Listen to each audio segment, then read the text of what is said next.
EJ in his rocket chair, blasting curveballs through the air. Space tape, duct tape, pull tape, pull it tight. Orbital mechanics all night. Wrench in hand, he'll fix a ride. 1995, finish pride. Rusted balls, car reborn. Screaming engines greet the moon. Orbit King, he's on the screen. Polka beats the punk machine. Welding dreams and cosmic streams. EJ's flying through the sea. Vacuum suits and space news chatter. Satellite, they climb the ladder. Black hole, lost gold, and solar flare. He's the captain of these cosmic affairs. Restoration streams at dawn, turning trash to treasure strong. A hubcap here, a piston there. He's the Twitch king with the space age flair.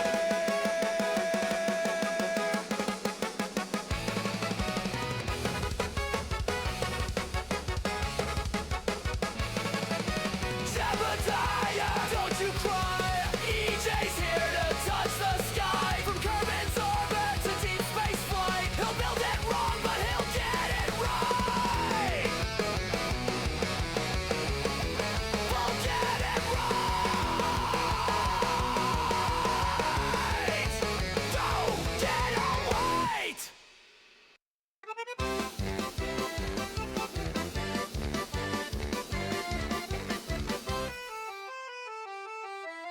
I spin in circles, I scream to the void. Aborted oasis, my rage is employed. A storm in my chest, it burns and destroys.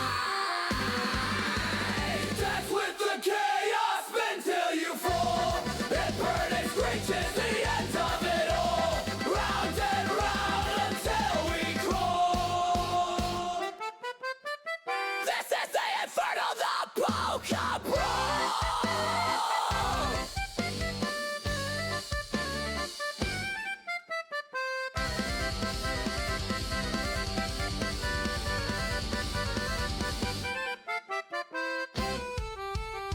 Your lies are balloons, they pop in my face. I'll stop on the floor, leave no empty space. A carnival riot, no room for disgrace.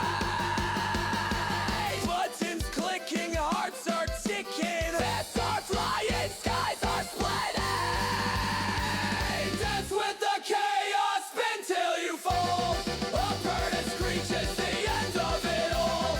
Round and round until we crawl. This is the inferno, the polka brawl.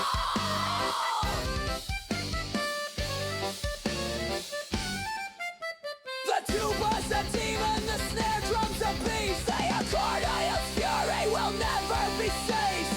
This is a battle, a musical feast. The polka goes harder than hell's unleashed. Discovery, go and throttle up.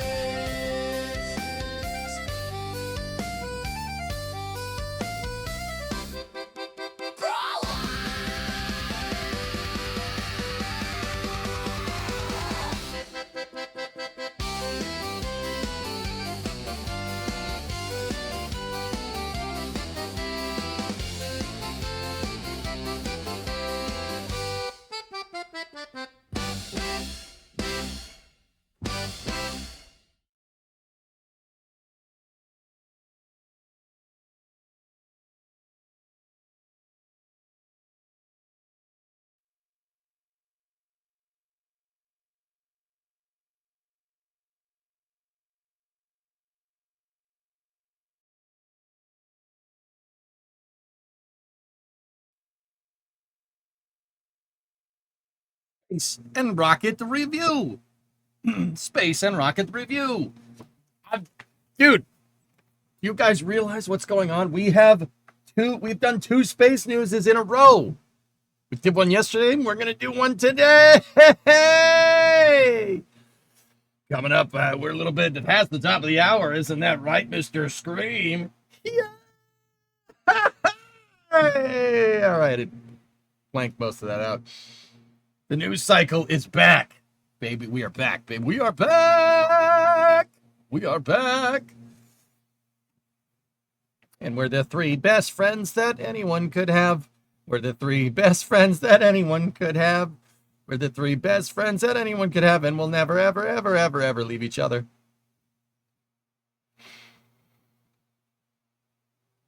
Yeah? No?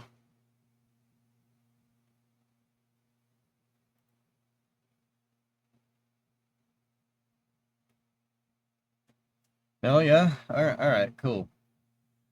What's up? How you do? Oh, I forgot to turn the lights on. Huh. I have to. It's gonna get hot in here. Whatever. Blah. Joke. Whatever. So what's up? So we had a wet dress rehearsal this morning. Well, we were battlefielding and getting new car parts. Do you guys like car parts? I like car parts. Boy, car part. Ooh. Seem to be blowing. It's definitely sucking.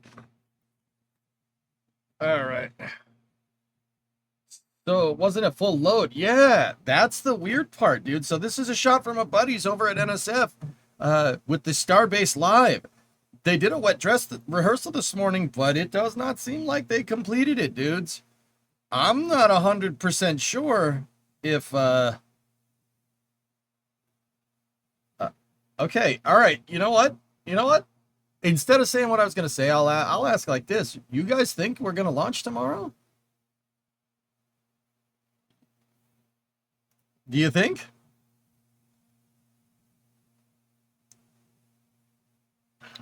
Can I have a new box of parts to build the Focus of Theseus? Yes. You're skeptical, of course, 50-50? I don't know, man. Why else would they deluge? Yeah, that's what I'm kind of wondering. Didn't they do these partial loads before the V2 flights? Matt, I don't remember. Dave, you're 50-50 over in the YouTube chat. Maybe they got what they wanted. Based off what we see, I'm hoping it's a GSE issue and not a vehicle issue. Yeah. Lewis, another Space and Rocket review. I can't keep up. I'm watching the previous one. Yeah, I did one 2 days in a row, man. What are we talking about? So the wet dress didn't appear to go very well this morning, Lava. Like, they definitely didn't get to full tankage. Go for the launch. If it doesn't go, it's just another wet dress rehearsal. You know what? Mr. Anderson dash David. I think that's probably what's going to happen. I think you're right. See that van? See that van? Somebody lives in that van. See that? See that van? Somebody lives in that van. Yep. What's the probability, though? Oh. Please hold. No probability of violation there.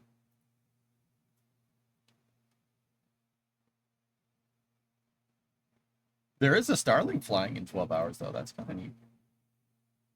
Is it down by the river? Do they live down by the river in a van? Well, down by the Rio Grande. So the Rio Grande is a river. And that Highway 4, in fact, goes next to it. See that van? Somebody doesn't live in that van. See that van? Somebody works in that van. Okay. I think they were doing a partial tank test, Hendo. Yeah. I think what David Anderson said over there, or Mr. Anderson David, I think that's right. When it launches, what milestones will this first V3 IFT achieve? I mean, binary, I don't really have any better way of saying this. There is not like one part in common with Block 2. Like maybe the ship, and that's about it. Do you think they live off of a steady diet of government cheese? Yes. And live in a van down by the river. I mean, dude, that, like the booster, the pad, I'm going to get over here. The booster, the pad, everything there is brand spanking new. Discovery, Shizrek, throttle up. 31-month resub. What's up, dude? Still made of stainless steel. That's one thing. Ah. Yeah. Is that truck hauling porta potties?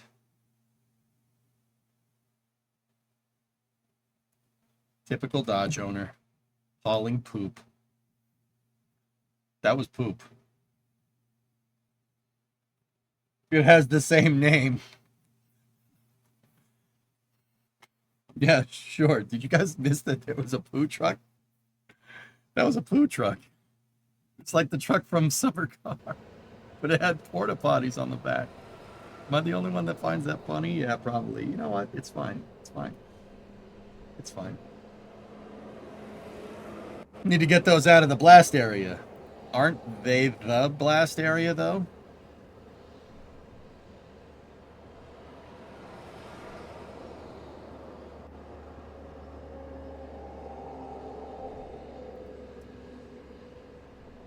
You think the ship makes it to re-entry? I do. Toilets are a sensitive subject in 2026 spaceflight. They are the flame trench for humans. Yeah, what is it? Wait, does that mean flushing the toilet is a pad deluge system, or is it a sound suppressor?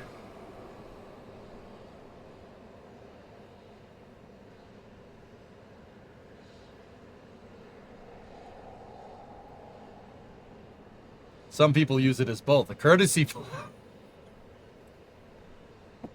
the courtesy flush, you're right. Oh no. Yeah. Okay. Okay.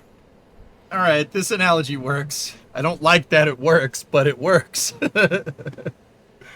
Oh. Does that mean we can call the transfer tube a count? Vargon, I'm going to find you in Battlefield and just hit you in the face with a shotgun. In Battlefield. Is it just me, or is there a small metallic can sound in EJ's mic? That's not me. That's not me.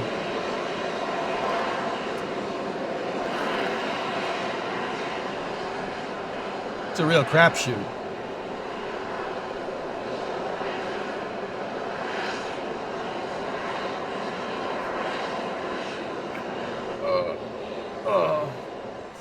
Okay. All right, I'm good. I'm good. All right, I'm fine. I'm fine. That was just a flushing sound. Alexis, it's most likely the fan that I have blowing on me, dude. Look at this. Just. Okay, so for reference, last week it was 10. Last week, 10 degrees. Look at this. Look at this crap. What the hell's that about, man? Bro, the weather has ADD. This is ridiculous. Spring? What spring? So you're probably hearing the fan and my air conditioner cheeching back there. For everybody else, it's 78 in here because it's 90 outside.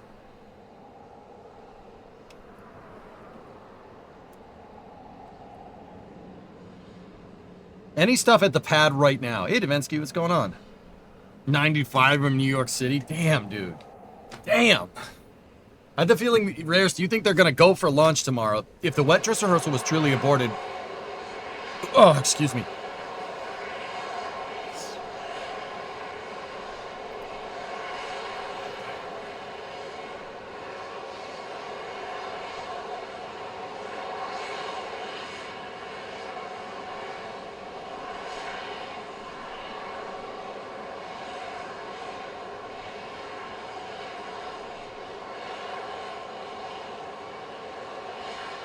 Yeah, Zelios, it's not good.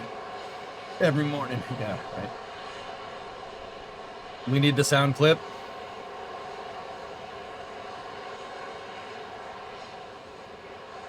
Integrity Houston, toilet is powered, waste tank purged. There we go.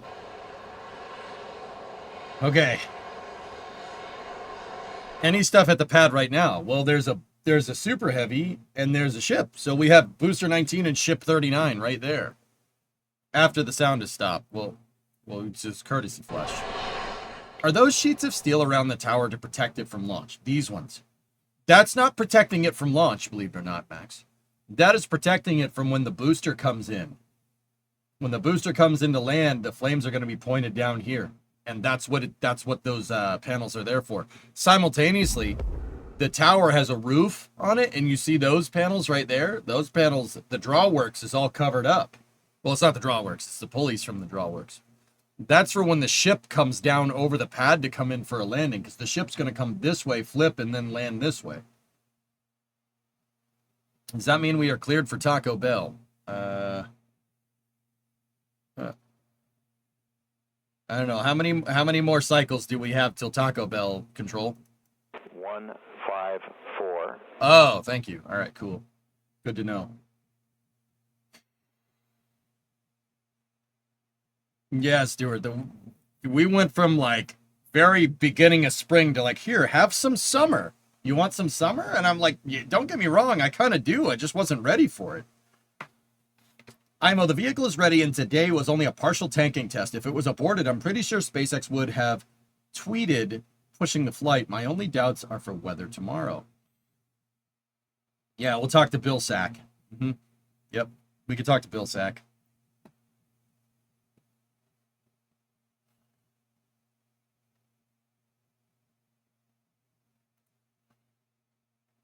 By this weekend, temps will be in the upper 50s in the Northeast.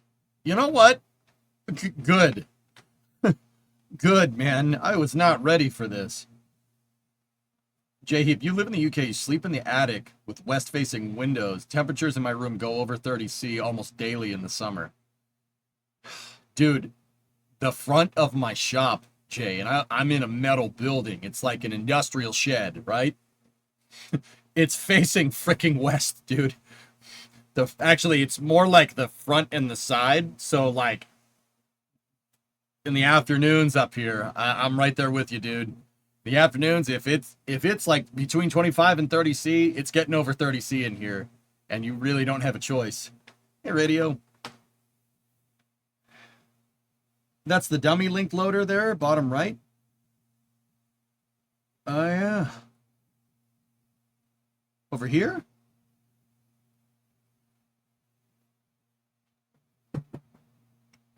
Colorado got snow over the last week, and I should still see some on the side of the mesa. Wow. Just got here. Can't wait for launch. Yeah, baby. Let's do it. Liverin, what's up? Have you analyzed the Test Like You Fly video on stream? Yeah, dude, I did. There's a lot of good stuff in there. Hey, human. What's going on?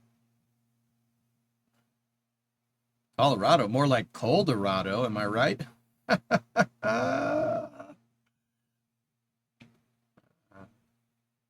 What time is the launch?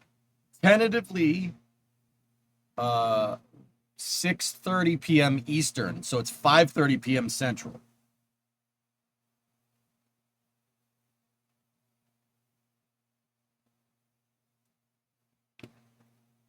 I'm from Brazil, so 25 is cold. Yeah, Trapo. Yeah, I know what you mean, dude. Pacific, 4:30 p.m. Pacific, I believe.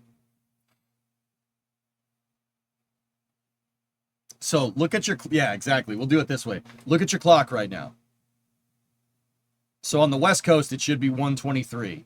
All right, so add 2 hours to this, right? So that'd be, what, 3:23? Right? That's the time. So add 2 hours to this, and then add 24 to that. Whatever that is, whatever that time is, plus 2 hours from now, tomorrow is when it's launching. Yeah, it'd be, okay, yeah, 3:30 p.m. Pacific, 4:30 Mountain, 5:30 Central, 6:30 Eastern. We covered the spread, baby. What is that in Europe? Probably around lunchtime. Oh, no, midnight, because you go in the opposite direction. You are in fact not in the Pacific Ocean. Jared Isaacman tweeted about Moonbase. All right, okay. Cake. I'm hungry. All right, what did he got? We are building a moon base. NASA moon base will serve as a habitat where astronauts live and work during long-term science missions. Join us 2 p.m. Eastern on Tuesday, May 26th, for a live news event where we'll share updates on our lunar exploration plans. Well,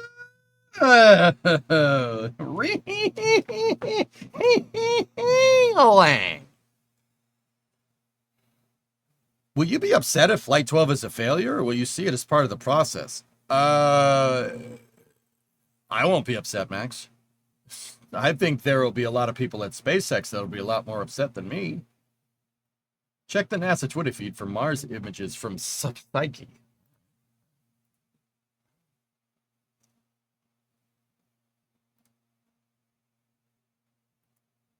Woof.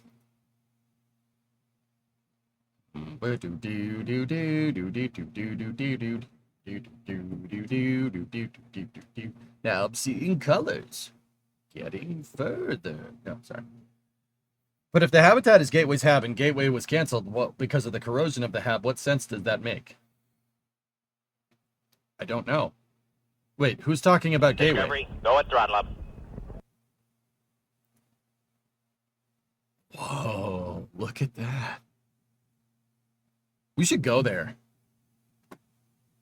You know, I'm sick of all this talk about Mars. We should go there.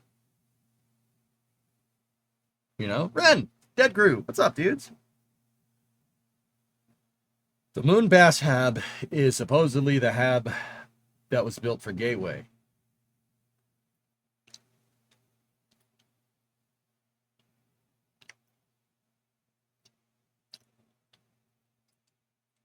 Really?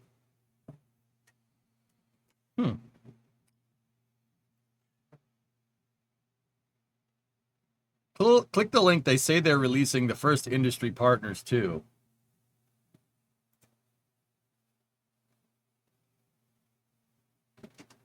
Hey, it's Dotson. It's Dotson here. Look, it's Dotson. See, nobody cares.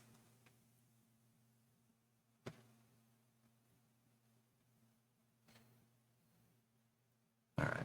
We need more Starship launches. We need like 3 ready to go at a time to do like 3 launches a day or something. Yeah, that sounds right. Yeah, we should do that.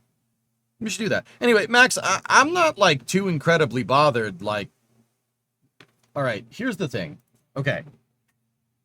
We're talking about failure, right? We're talking about if Flight 12 doesn't go well. Okay, serious time for a second.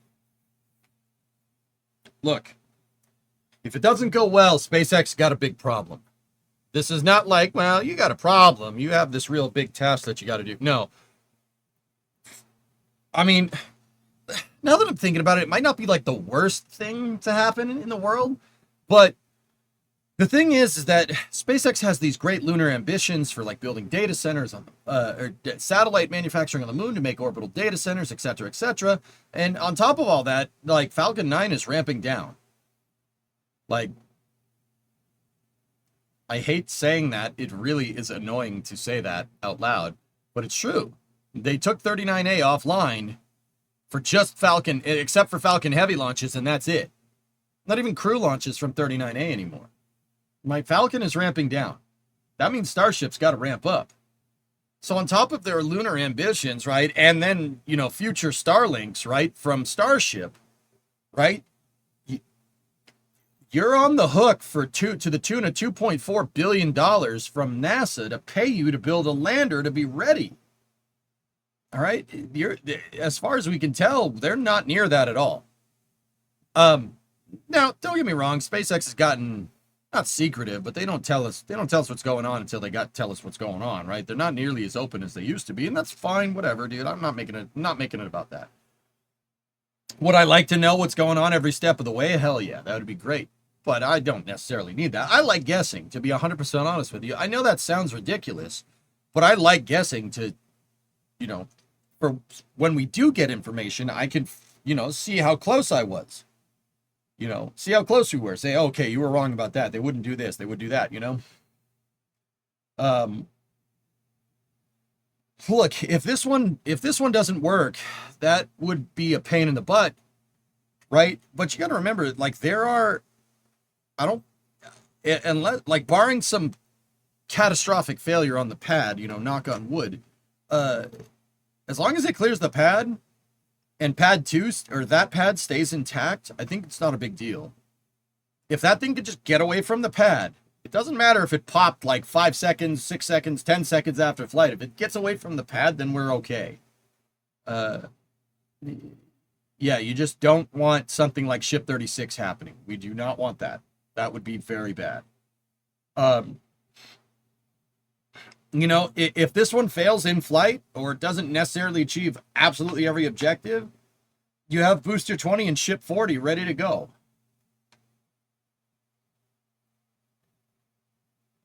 I think, you know, you have another Starship in the pipe. Hopefully you know what happened and went from there. It really depends, but I don't think, I think that it's going to work for what it's worth.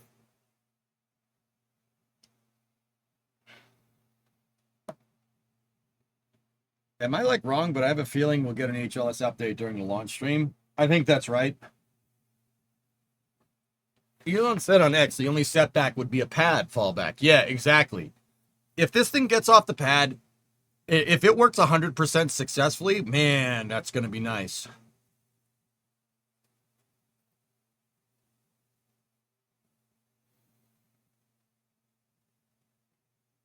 Oh, nice, human. There you go. That's a rumor going around that there's an HLS update during Flight 12. We're totally getting an HLS update in the stream. There you go. No recoveries this time, God Nukes. The next ones, though. Dude, I mean, this is starting, like, don't get me wrong, fellas. This is a hurdle. This is a hurdle that they're going to have to get over. This is a big one. Heck, I wouldn't even call it a hurdle if you participate in track and field. This ain't a hurdle. We ain't talking 110 hurdles here. We ain't talking high jump. This is a pole vault. You really got to clear the bar. If you don't clear the bar, we got a big problem. They're going to be a little bit behind. And I think this flight not working at least pretty well is going to set them back a little bit. They do have another ship in the pipe, but that's only going to condense your timelines even more. They're on the hook for that lander. They got to make it. You're not buying your way out of this problem. You have to produce a lander.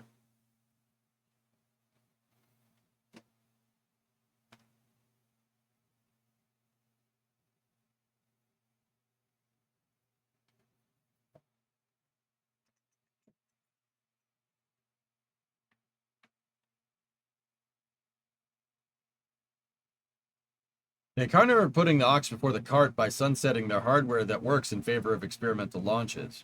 They're refactoring the design.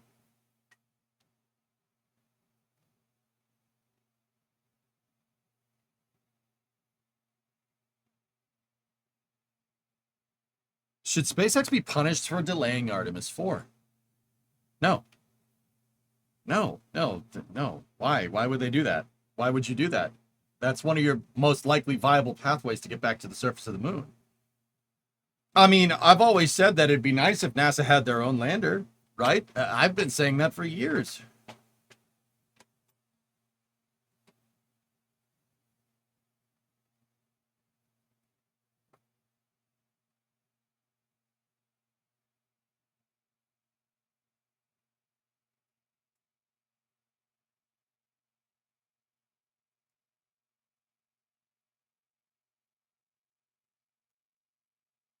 I'm waiting for a full heat shield re-entry to see how it actually tanks the heat. We've only had partial tests up until now. Yep. Bimch, anything off for tomorrow's launch? I guess today was a partial tanking test. If today was in fact a partial tanking test, we're all right.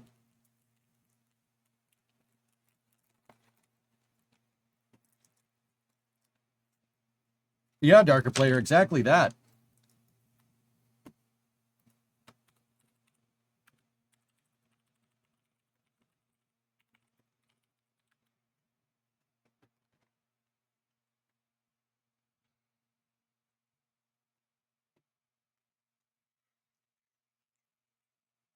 Any update on Starliner? No, Binary. No, nothing. I've heard nothing. That whole program went quiet, which is not great. Not great. Yeah, I'm going to go with not great.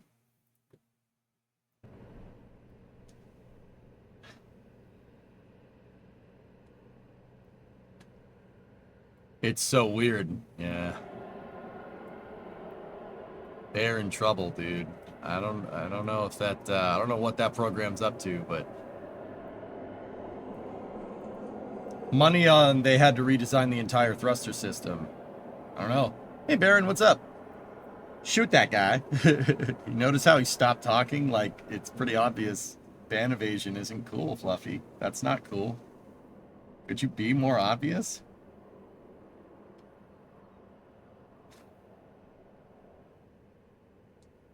Anyway, what's up, Libran? What do you got over here? As crazy as it sounds, the move to bring the Starship transport barge over to Starbase now might be to be prepared for a loss of Pad 2, although very unlikely. Yeah, maybe. Stayliner, indeed. Indeed. Why even bother at this point? I don't know.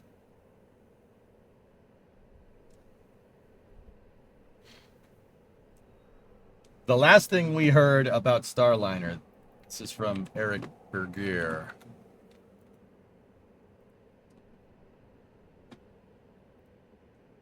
In news that should shock no one, NASA has moved the Starliner 1 mission from June 2026 on its internal calendar to under. Oh, oh, oh.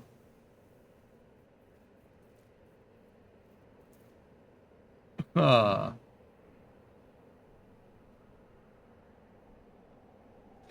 This is an uncrewed cargo demonstration flight. Since we've heard very little about this, a slip into 2027 seems more likely than not. Ooh. They got the Sierra space treatment. Oh no. Hey Drew, what's up, dude? I hate and love Starliner, dude. You know what gets me about Starliner? All right, here's what gets me. I've gone on the record of the internet saying many times that I don't think Starliner is necessarily a bad design. There, I said it.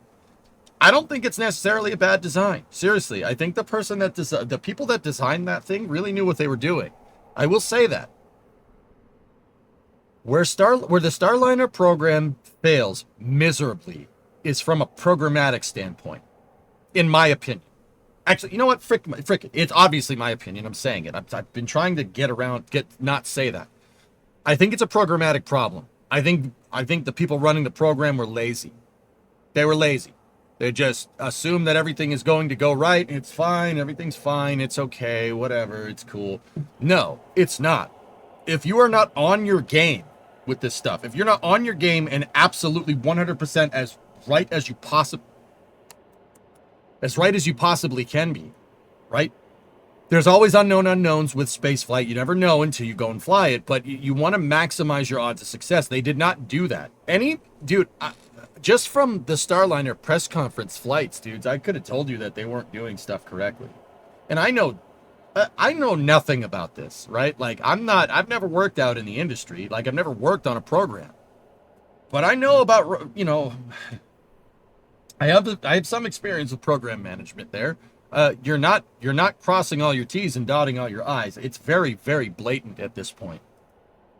That's called due diligence, yeah, right? Or no, called negligence. Yeah, exactly.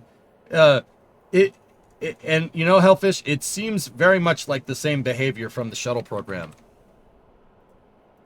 And to be 100% honest with you, it really kind of puts into perspective why, like, Eric Berger doesn't like these people, or Lori Garva, who's a deputy, she was a deputy administrator at NASA, serving under Charlie Bolden.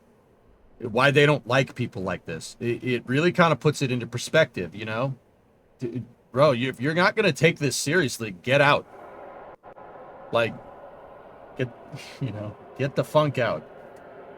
If you don't like flying to space, get the funk out. Get the funk out. Get the funk out. Get. What do you think of my detachable engine architecture?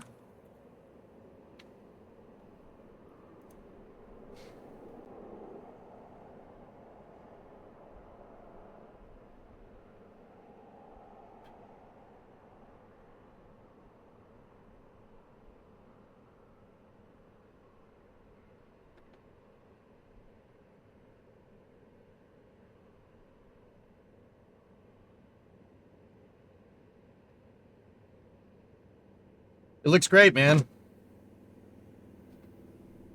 Looks great, bud. You just keep doing your thing, man. Why do you have a detachable payload bay and a fairing? What are you trying to do here?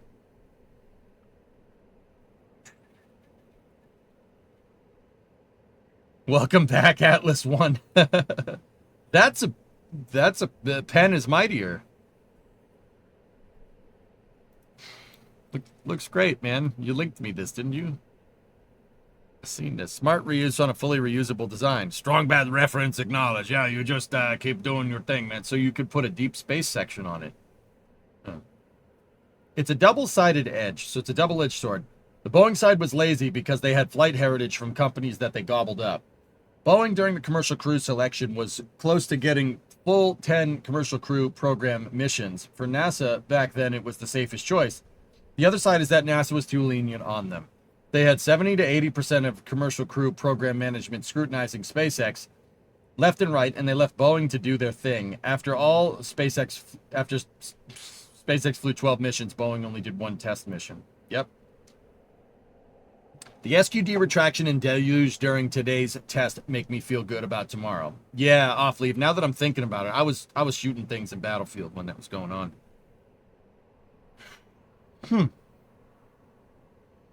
Yeah, Baron, I'm thinking that's about right, dude.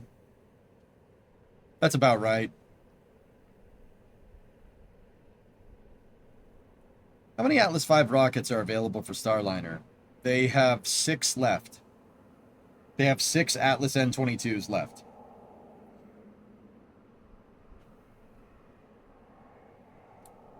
Because I don't want you scrolling back up. From a programmatic standpoint, is commercial crew a failure?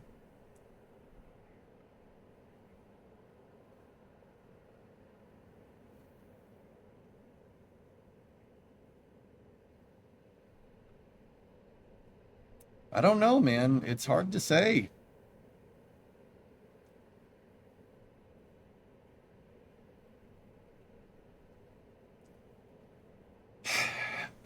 I don't.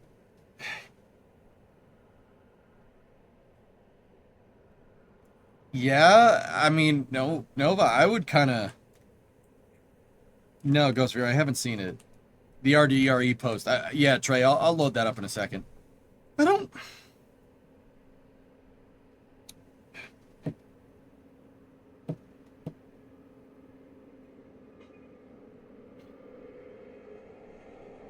I would call, and we've talked about this before, I would call commercial crew a partial success.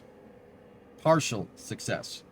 But it wasn't without failure. I would say, objectively, Starliner has not achieved anything of use, anything of useful value.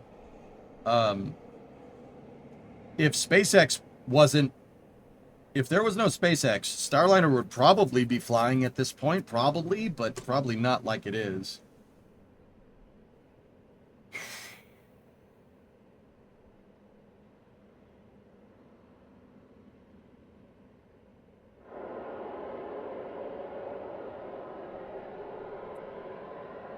SpaceX had experience from commercial orbital transport services, which helped a big deal. Yeah, and I would argue that's one of the things about Boeing that they, that's not great because they didn't have any prior experience. They don't have it. They don't even have any experience making spacecraft. When did Boeing make a spaceship? Think about it. When have they ever made a spaceship? Don't say the space shuttle. The space shuttle was engineered by Rockwell. And don't say the Apollo CSM either, because that was engineered by North American, which later became Rockwell. Right? They have experience making sat buses. Great. A satellite ain't a capsule. Those are two different things, right? X-37, that's a good point. I mean, the X-37 is a shuttle satellite thing, so the render of a box. Baron, you don't like that Boeing tried to dump the delays on NASA after OFT-1. Their internal story is that after the abort test failure of Dragon in April 2019, NASA had full focus on SpaceX and Boeing lacked support to prep for OFT-1 and do the investigation afterwards. So when SpaceX ramped up to DM2, and went into Crew 1. Boeing was going slow. They even left the service module down in White Sands for like more than a year, and it was fully fueled. Yeah, I know about that. Yeah, they talked about that in the press conference, and I was like, you did what?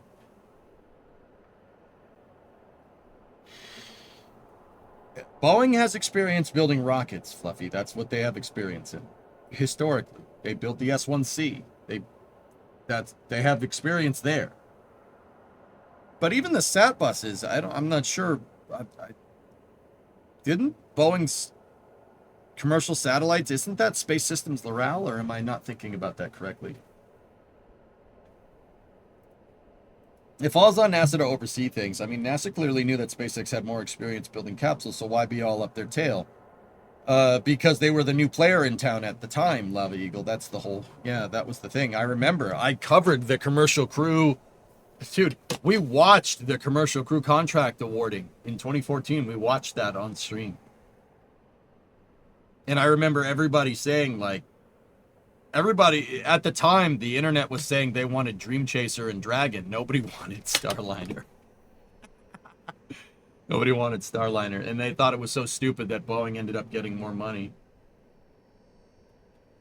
I wouldn't even give Boeing the experience. All the engineers who built Delta were long retired. Yeah.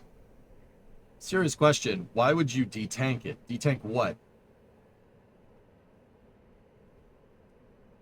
Oh, the service module.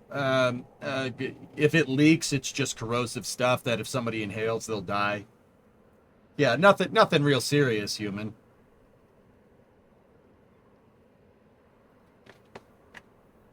I was 11. I didn't know you existed at that point. Yeah, I remember we watched it, Lava. How old was I when that contract was awarded? So in 2008, I was 20. 2018, I was 30. And the contract was awarded in 2014. So I would have been 26 at the time. I am not 26. Not even close. I'm 37. I'm 37. Well, I'm hardly old. Old woman. Man! I'm 37. I'm hardly old.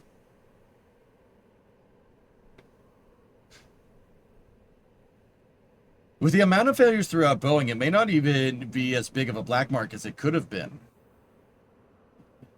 You could call me Dennis. Sorry, from that angle, you looked... Oh. Your brain went to... 37! 37! We launched 37 rockets! In a row? I didn't know you were called Dennis. I'm not. Stop it. Stop it. You'd be shocked if Dream Chaser ever flies. I don't know. Dream Chaser's never moving a crew to the ISS, no. Maybe maybe something after it. Hey, get back here. Hey, try not to launch any rockets on the way through the parking lot.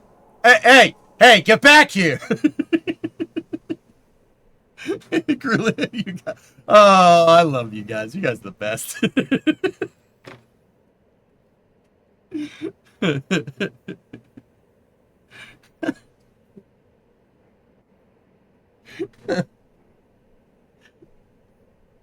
You know what I just watched? Me pulling a can off some moron's fist? No, Return of the Jedi.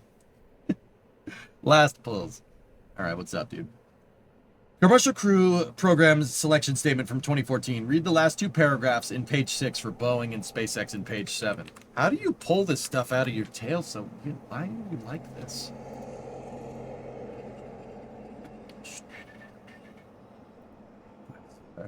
My love for you is like a truck berserker. Would you like to go to Clucking Bell? All right, sorry. Boeing's, okay. Boeing's proposal for Starliner received the highest overall mission suitability score.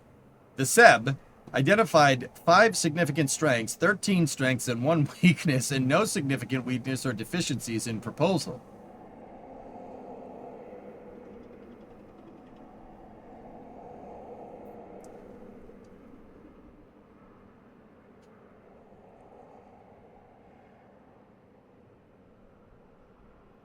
SpaceX S1 is out? What does that mean? What does that mean? What does that mean? I don't know what that means. I haven't been here. What is that? What are you talking about?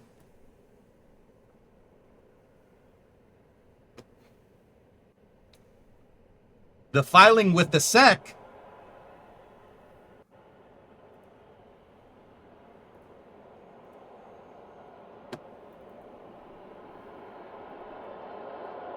The comprehensive filing. Chill, finish what you were reading, you dang weirdo. No.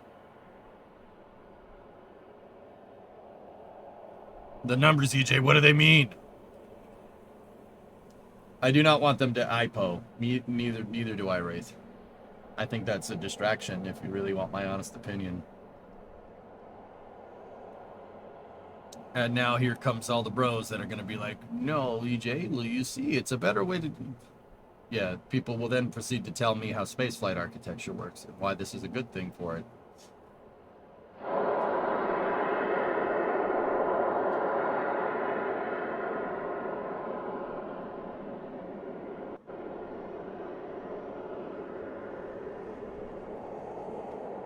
Sorry, I just farted. All right, what do we got?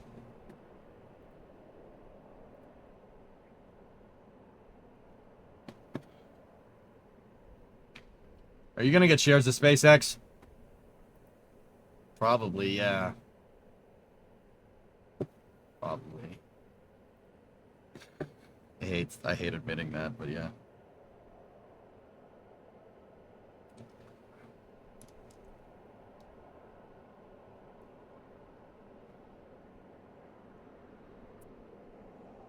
All right.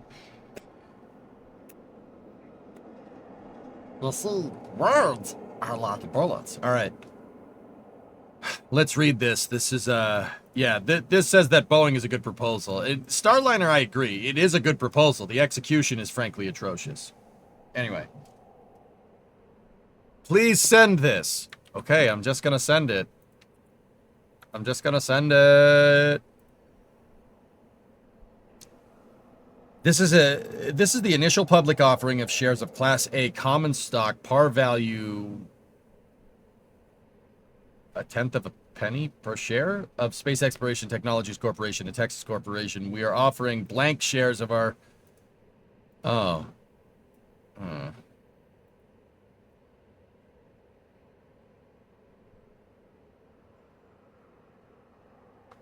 Assuming an offering size set forth an initial public offering price of...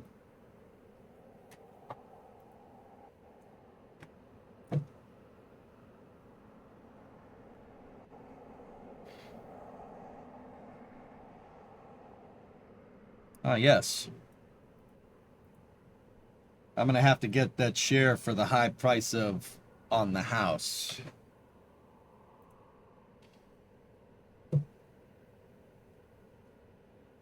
It's got to be 350, Red Wagon.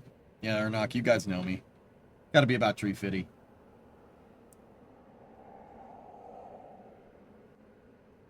Yes. BOFA Securities. BOFA these security companies. Let's see. Joint book running managers. Goldman Bilsack, right? Morgan Stanley. BOFA. Citigroup. PP Morgan. Barclays. Douche Bank Services. BC Capital Market, I don't know what that is. The Universal Bus Serial Investment Bank. Fells Wargo, and then some other companies. Oh, yes, Ing. The Royal Bank of Canada. Oh, I was going to say really big carpet. Capital Markets.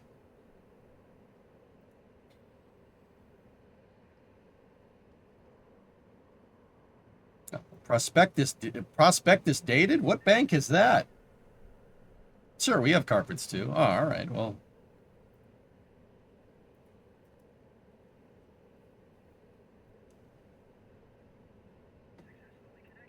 Universal Bus Serial Investment Bank.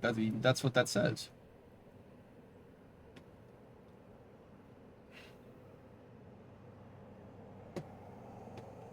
damn, dude, look at all the joint book running managers. That's... I'm so glad Prospectus got a date this year. Union Bank of Switzerland. I know. I know it's Union Bank of Switzerland. Jesus Christ. All right. I just want to be very clear. I know what every single one of these are. All right. Like I was just making. It's funny saying BOFA. All right. BOFA. That's Bank of America Securities. All right. All right. Building the future, the infrastructure of the future.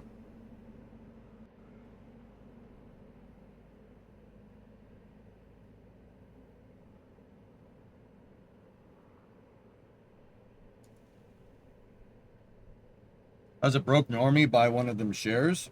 I don't know. Doesn't it? So, guys, I'd have to talk to bank people about this because I don't.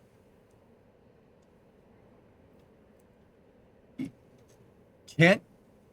I mean, I was going to say there are certain companies where you don't need to buy a full share. Like Berkshire Hathaway, you don't need to buy a full share of that. You can buy a fraction of a share.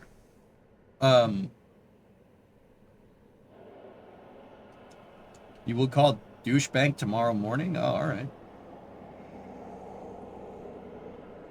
It depends on the brokerage. Yeah. You could do that through any company. You just purchase the stock through a broker. Yeah, you got, see, this is not my territory, dude. I'm not even going to sit here and pretend I know about this. Apparently, I can afford one share of Berkshire Hathaway. Oh, yeah. Did you read the V3 updates? I did. Yeah, that was on the Space News yesterday, believe it or not.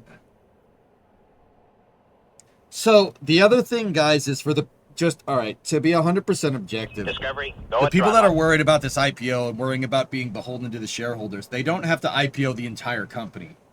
You can absolutely retain private share in private equity in your, not equity, that's not the right word.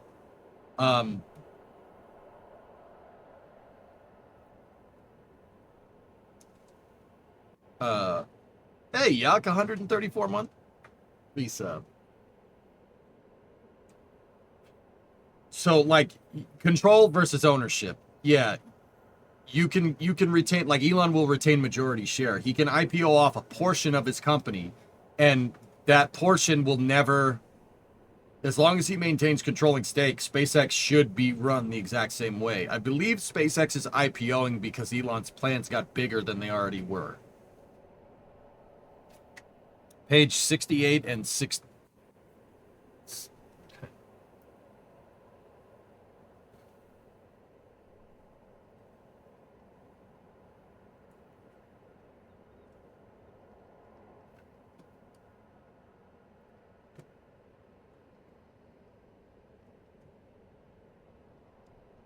It may turn into an umbrella company for all of his ventures.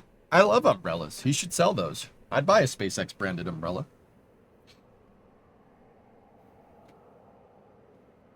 The table below should be read in conjunction with and is qualified in its entirety by reference to management's discussion and analysis of financial condition and results of operations, description of capital stock, and our consolidated financial statements and related notes included elsewhere in the prospectus. Prospectus.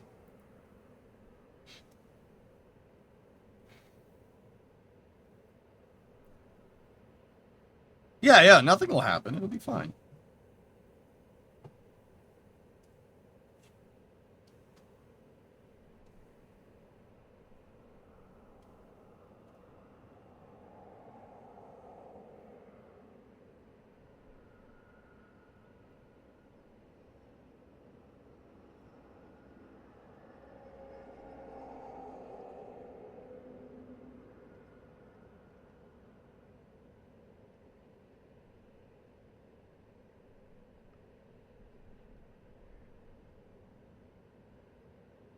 Interesting, Pete. Elon shares are worth 10 votes each. Everyone else's are worth 1. Elon will continue to have about 80% voting control, well over the 50% required to control the company outright. Yeah.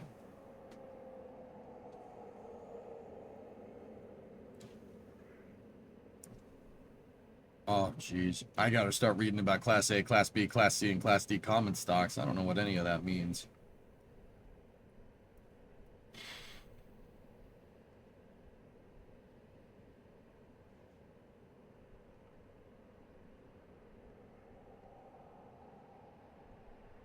Usually different levels of voting rights.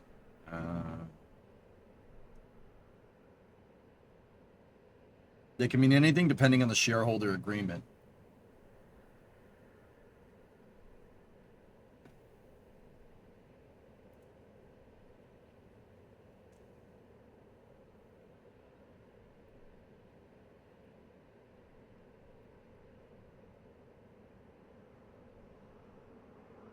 What does pro forma mean? Boy. Pro forma.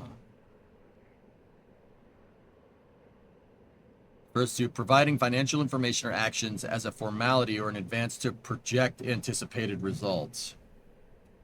Oh. Well, we're checking stocks. Check out this thing that's not what we're talking about.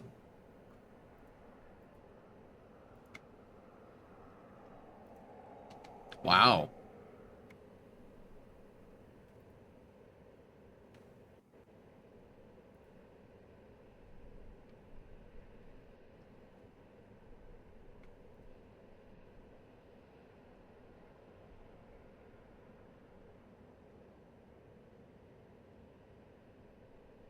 SpaceX with this IPO makes Elon basically unfireable and gives Elon a select few of the SpaceX management they'll control the company.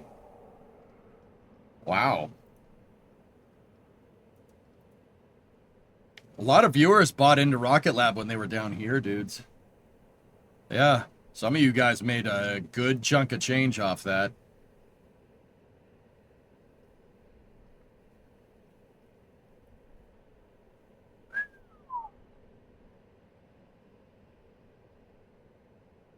Hmm.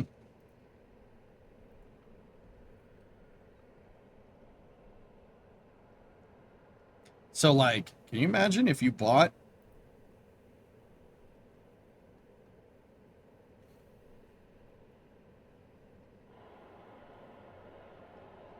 if you bought 1,000 shares right there, that's worth 5 Gs, right?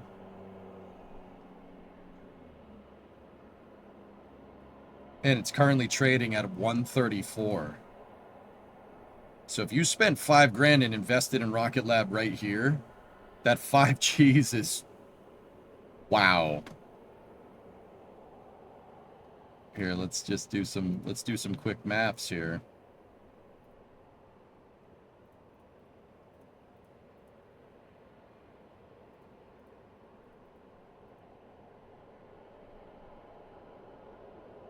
Yeah. Hi, I'm in this picture and I like it. Damn, dude. You're 6 figures into the green. Holy balls, man. Damn, I should have done that. That's pretty good. Well, not that much, but yeah, you didn't put in 5 Gs. I mean, heck, if you put in 1,000, that's still a hell of a return, man. You could have also lost 5K. Yeah. Wow.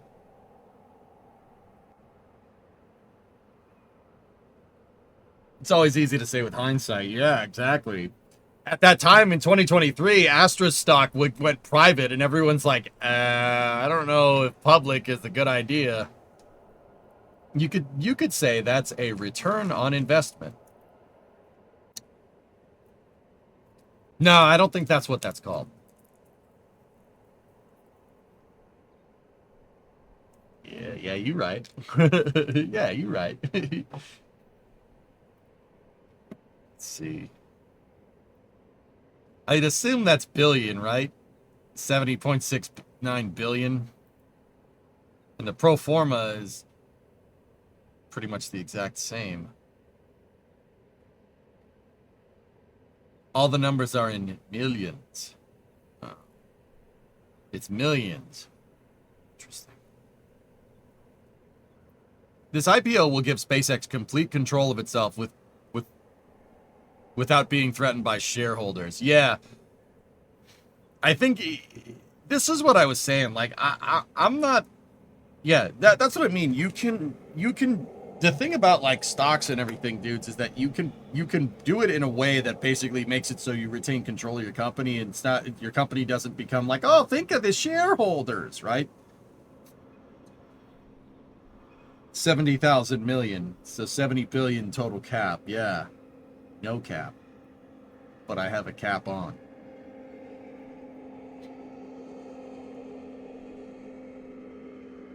It's going to give SpaceX a massive capital injection for Starship ramp up. Yep. Yep. Cap on, cap off. No capper.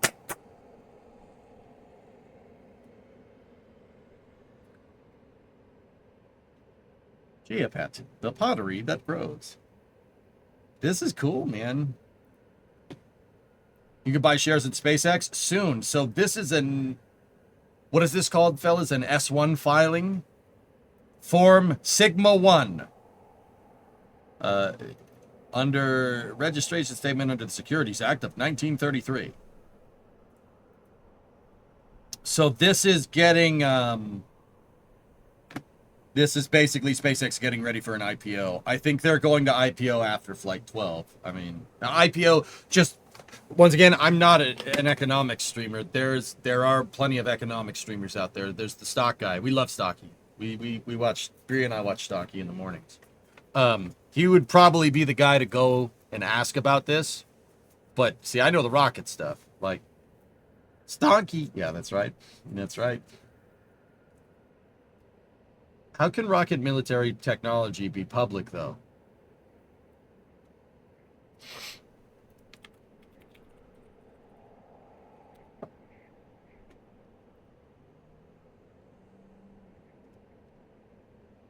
Happens all the time, dude.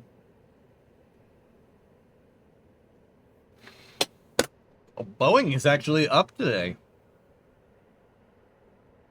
Yeah, this is Raytheon. RTX Corp is Raytheon. That's Raytheon. Okay. Here.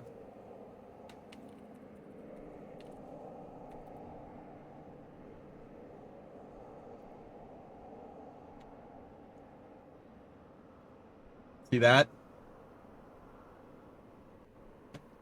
Raytheon makes those.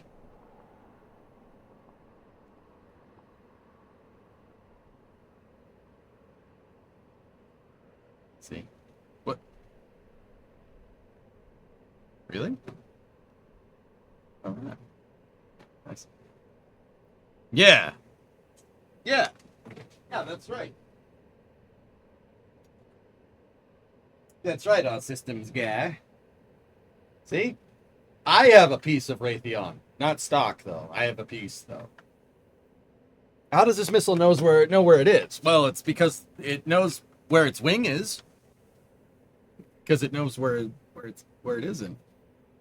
Hey, look. All right, here. You know, you guys can be like, ha, Ford made missiles. That's so funny. No, Ford is good at making things that catch on fire. Like a Pinto missile, whatever. It's good. It's good, bro. You've handled this missile? Me too. The amount of junk in this shed, bro, you have no idea. Sometimes I really wonder where you get all this stuff from. Found on road Denton. Now that's an acronym I can get behind, Julia. As a Ford man myself, I'm very offended. Bro, this Dodge is the only car that is not a Ford that I own. You're a Ford hater, Chevy on top. We will not tolerate this bow tie bull crap in here. Get out.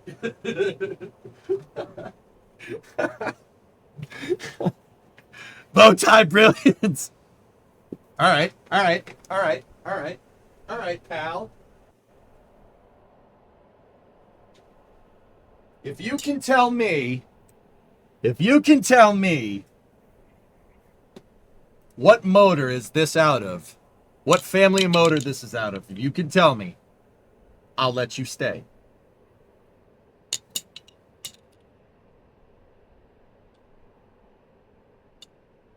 It's from one with a missing piston. Damn, you got me. The uppy downy motor?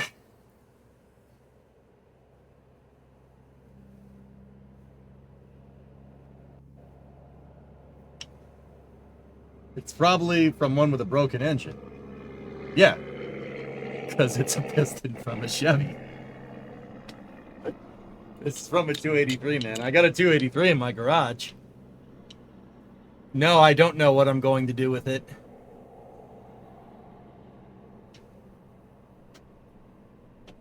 I was thinking, you know, if we have a 283, well, that happens when you don't run it with oil. I was thinking, like, you know, we have a 283 in there. Gonna have to go find a Camaro or a Chevy 2 or something.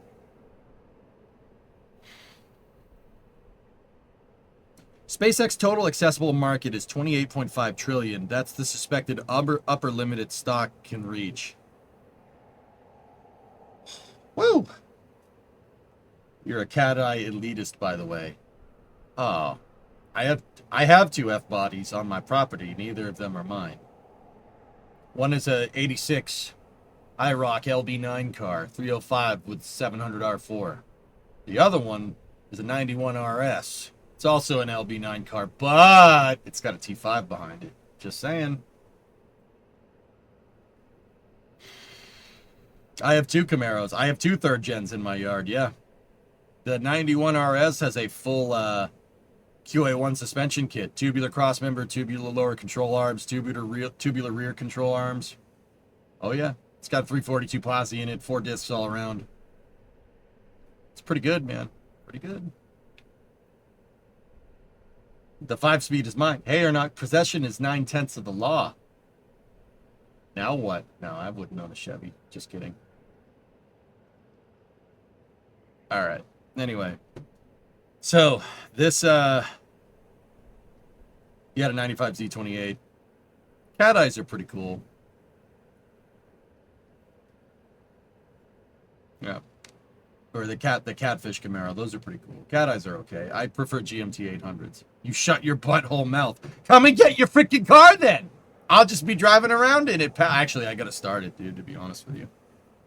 I gotta start the thing up. LV 426. Nice. Cat eyes are GMT 800s. Yeah, that's right. That's right. They are. I was talking about, I like 02 to 05. 02 to 05 is peak. And I'm saying that as a blue oval guy. Peak. The rest of my family is Chevy guys. That's why I know them. You got an 03? It's one of the best trucks ever made, dude. What do you have in a 6.0?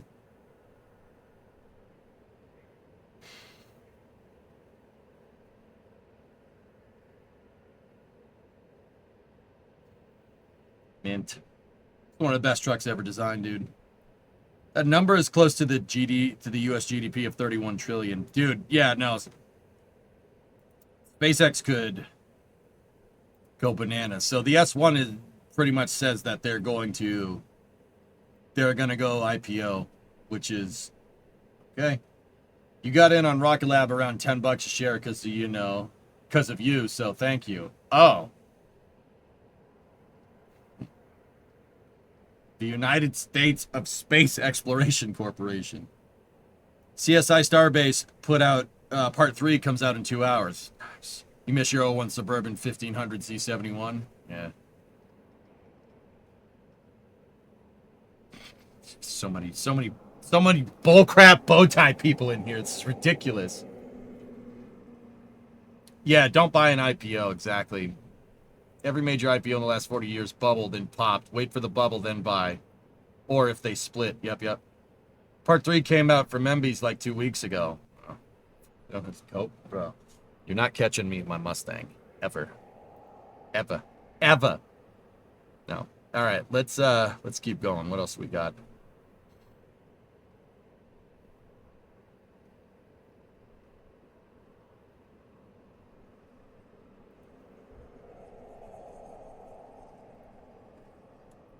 Oh, Bloomberg posted about this subject.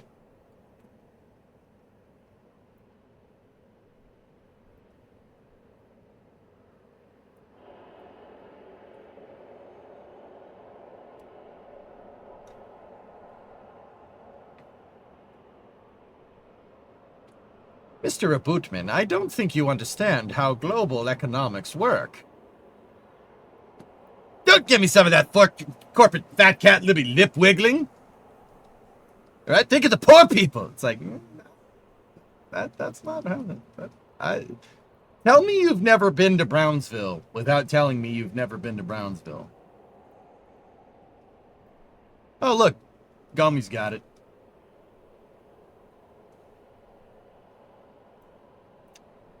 I will be liking that tweet from Mr. Gomez there. We like Anthony. Anthony's cool. That's the guy that runs Rocket Ranch. He's pretty cool. He's the curator of experiences for Rocket Ranch. We haven't done a toilet status check in a while? Oh. Discovery, go at throttle up. Oh.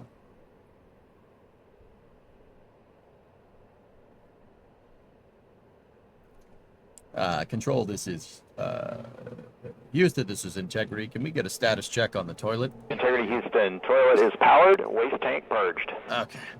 We're good. We're good. Hey, in the moment. What's up, dude? Bloomberg is garbage. Any days they sued Gamers Nexus. What? Really?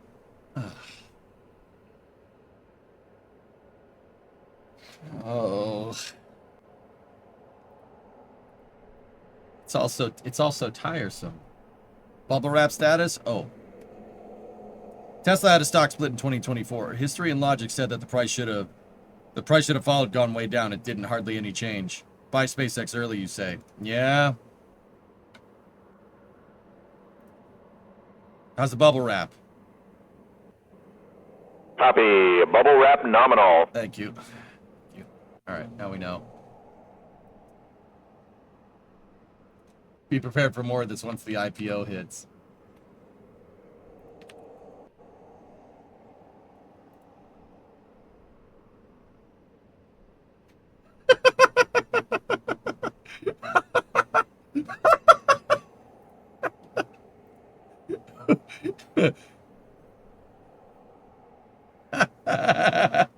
Oh, that article's by Lauren Grush? Lauren?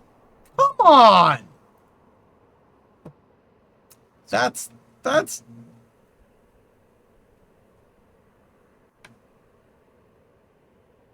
Oh, you know better. Come on now.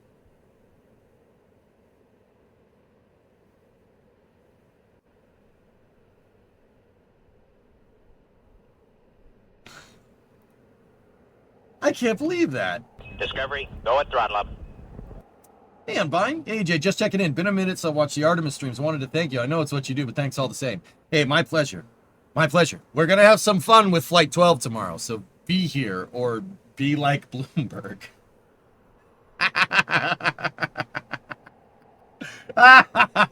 Can we make that a thing? Be here or be like Bloomberg. That's awesome. You know the editors pick the headlines, not the author. Is this somehow supposed to make me excuse someone of this, frankly, dog shit editorial piece? Like, is that, are you trying to excuse this behavior? What time are you going to start tomorrow? So, well, if I do stakeout with NSF, it's going to be in the morning, and I'm going to basically be here all day. It's going to be an all-day thing.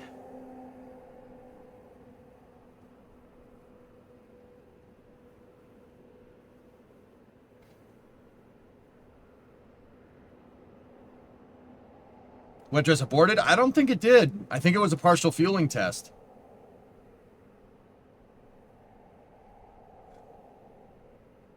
You have so many meetings tomorrow. So sad.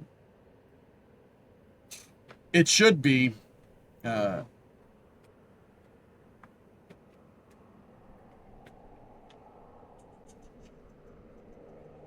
least it's better than that one German journalist who claimed Starship had no payload capacity because they didn't catch the booster on flights 10 and 11.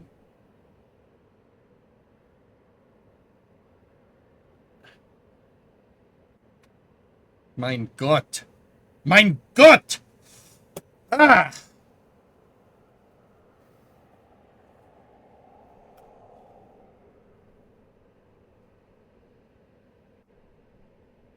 Anyone ever say you look like Luis Carrazzo? No? I think so. I get Fridays with Frank a lot. Which is cool. That guy's cool. We like him. That's pretty neat. SpaceX has the contract to deorbit the space station? Correct. They're working on a project. It's a project called the USDV, the United States Deorbit Vehicle. It's basically an oblong dragon with a service module that's made out of a bunch of little tiny Draco thrusters. How is Starbase? I've never been. Starbase?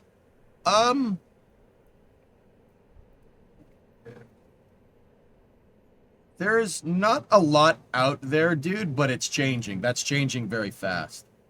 Starbase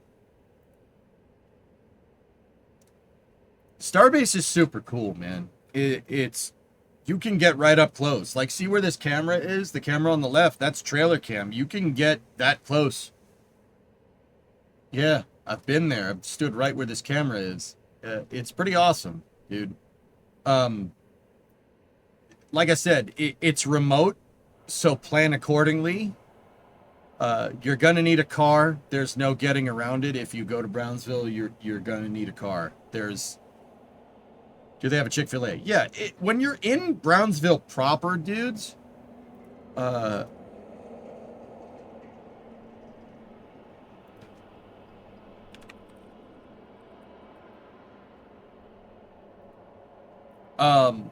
if you're in Brownsville proper, Brownsville has a good amount of stuff. There's a Whataburger out there.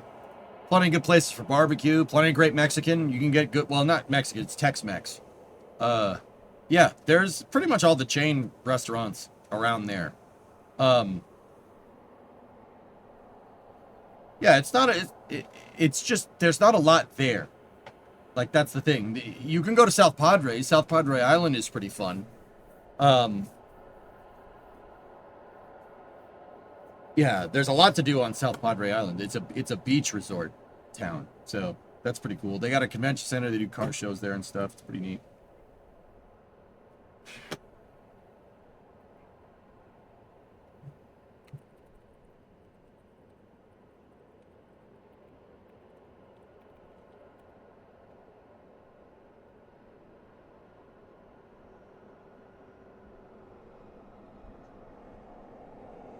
I think so, Sasquatch, yeah.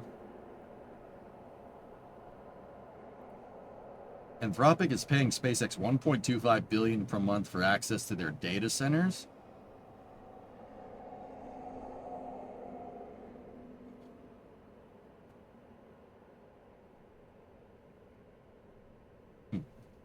Should go surfing next time you're down there. I don't know how to surf, dude.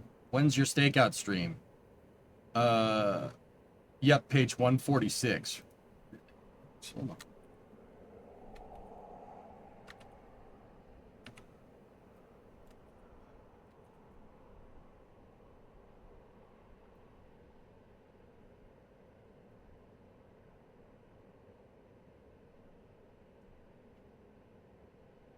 I thought they would only scuttle the ISS after it's been docked. Well, the company that's working on that is busy working on a spacesuit. So we don't know exactly what's going to happen. We'll see. David, what's up, man? I know the NSF crew are your buddies, but they seem to take a negative spin so often in comparison to your content. They seem to jump straight to being abort rather than being optimistic. Yeah, David, I was playing Battlefield, so I didn't really watch it. Like, I don't know. It might be an abort. It might be a partial tanking test. It's possible.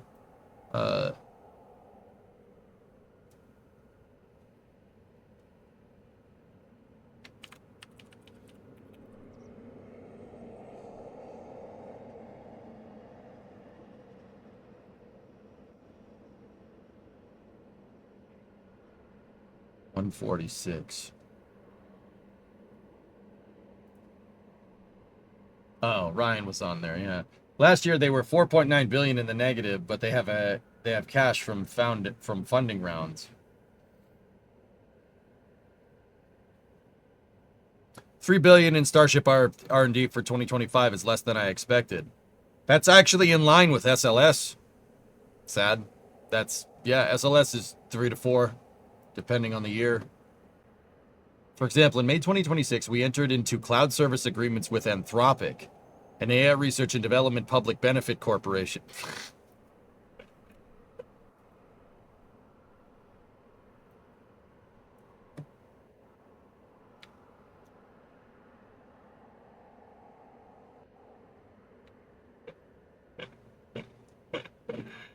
Oh. Oh. Yeah. Yeah. Public benefit corporate. All right. With respect to access to compute capacity across Colossus and Colossus 2, pursuant to these agreements, the customers agreed to pay us $1.25 billion per month through May of 2029. $1.5 billion per month, with capacity ramping in May and June 2026 at a reduced fee. The agreements may be terminated by either party upon 90 days' notice. Holy balls. Whoa!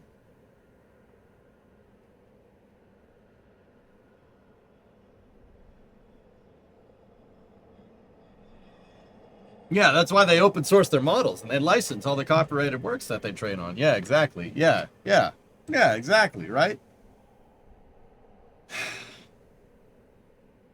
Damn, dude. 1.25 billion per month. That's almost funding Starship in itself. If you search future markets, all right, future markets. Oh, sorry.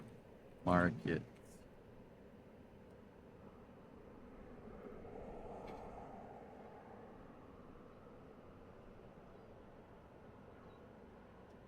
Point to point.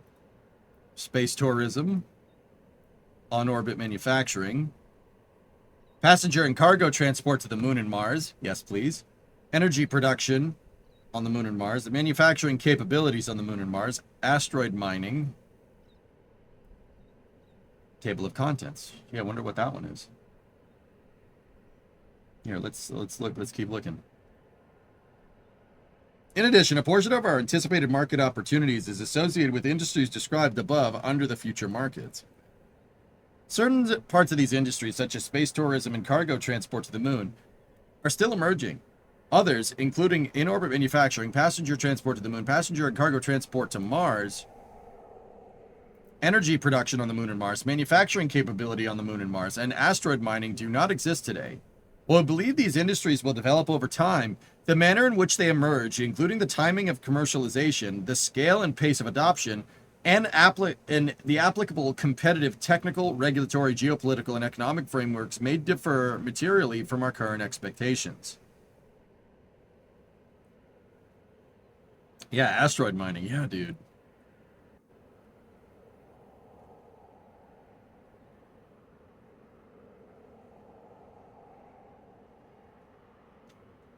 IMO, we need to get off world mining and manufacturing. We need to get off world mining and manufacturing going as soon as possible.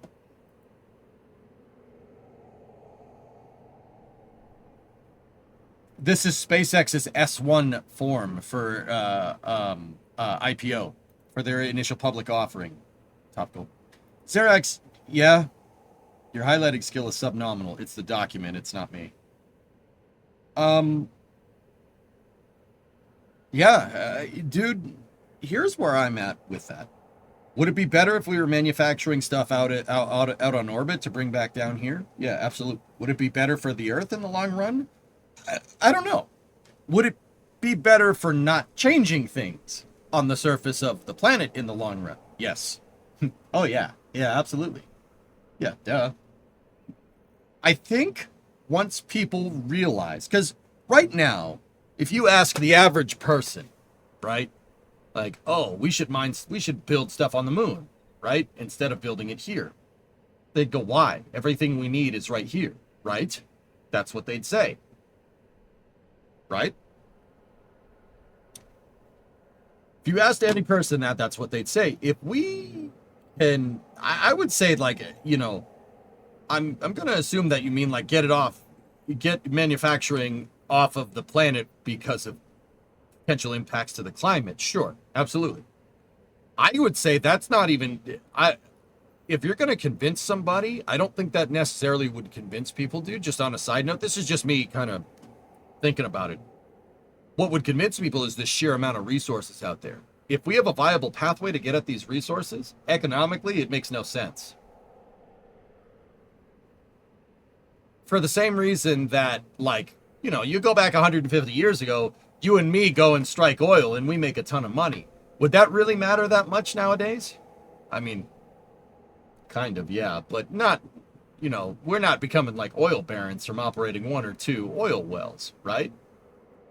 The resources that are out on orbit will make any terrestrial mine look tiny.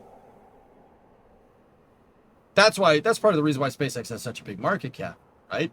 Because if they figure out the avenues to go and get that stuff and bring it back, it'll make the mines on Earth look like small peanuts. Transport is also an issue due to physics.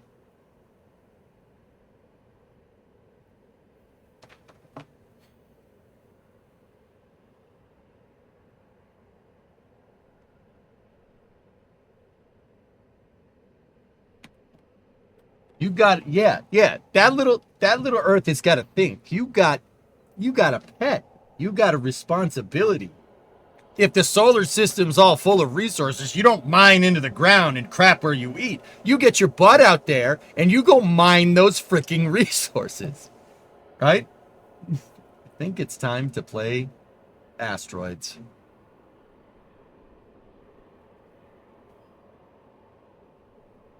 V3 satellites refers to our next generation Starlink broadband satellites, which are designed to offer 1 terabit per second downlink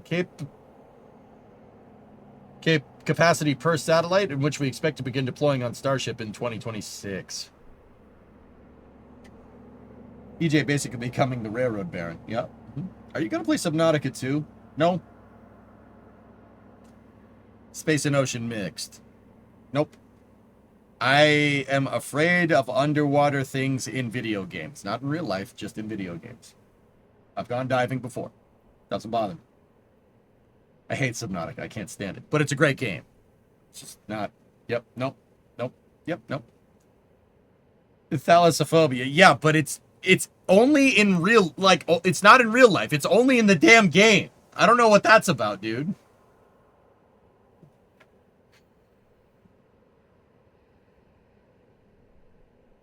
Give him a nuclear tug and transportation isn't a problem. Yeah, man. Ever tried Elite Dangerous? No, out of fear of addiction. Subnautica is a fantastic game. I've watched playthroughs of Subnautica, and I did a Subnautica playthrough, but I ended up just building a gigantic base on the surface and going from there. How much for you to play Subnautica in the dark? No. Nope. Nope.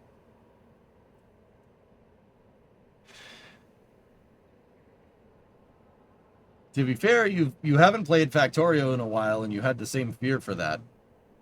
Oh, okay. How about I don't want to play it? Is that good enough for you?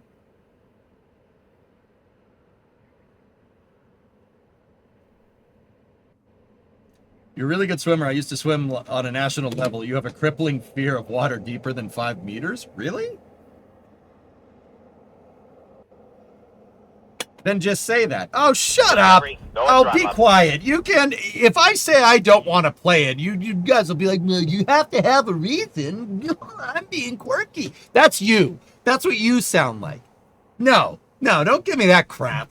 If I say I don't want to play it, you'd be like, oh, come on, just play it, man. Oh, come on, just try this meth. Like, no. I don't want a large farva, all right? Cool whip. All right, what other future market stuff do we have here? Is that the last one? I think that might be the last one.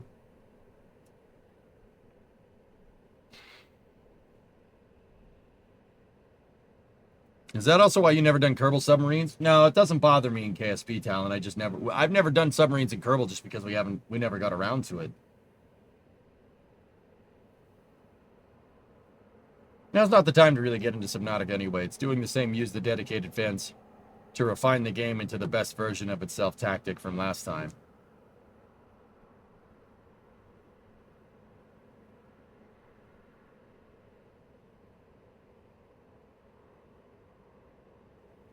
Okay.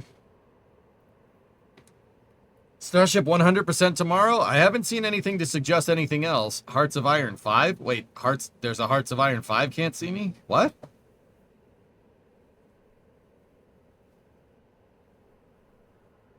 The good old early access approach.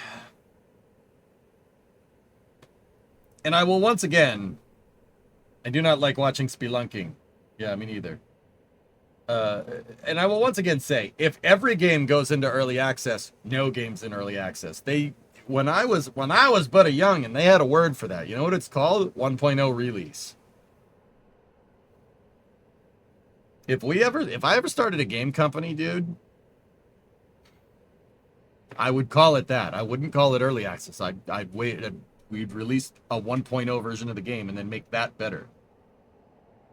Because early access, so like with early access with something like KSP, the reason why they did that was to fund the project, right? And then KSP evolved into a great game. Nowadays, people just use that as an excuse to capitalize on crappy video games that they made. Oh, well, we'll make it better over time. Yeah, sorry, I heard that already with KSP 2 and City Skylines 2. Yeah, we heard that already.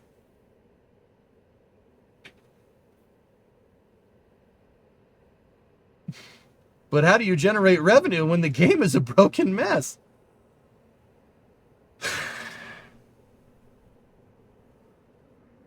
Sorry, I'm still salty about that. All right, what's on page 12? Let's go up. Is that what you wanted me to see, Helfish?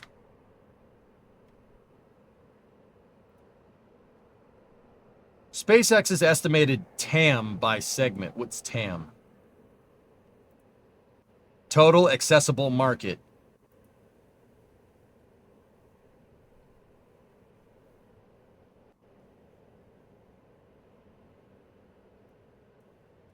They're roping 22.7 trillion of total accessible market into enterprise applications. Bro, look at this.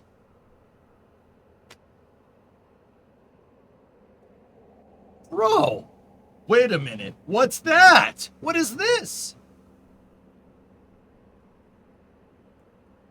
Starlink Mobile?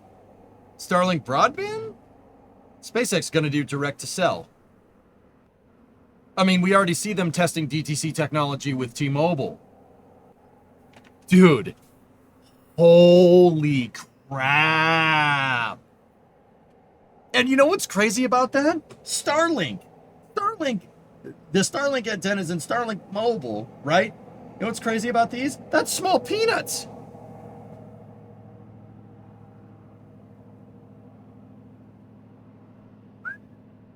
Dude, with Starlinks, there's no cell tower. There's no dead spot. There's no dead spaces. If you're on the surface, you have bars. You will have bars. Elon's numbers, don't get excited. Stulfar, no, absolutely not. This is not Elon's puff piece, dude. This is an S1 with the SEC. No.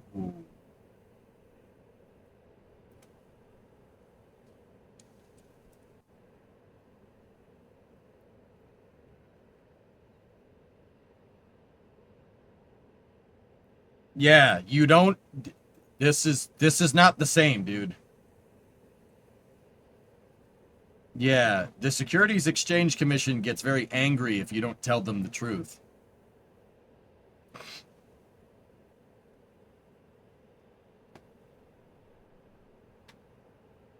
Yeah, I really want to know what enterprise applications means. So let's go enter.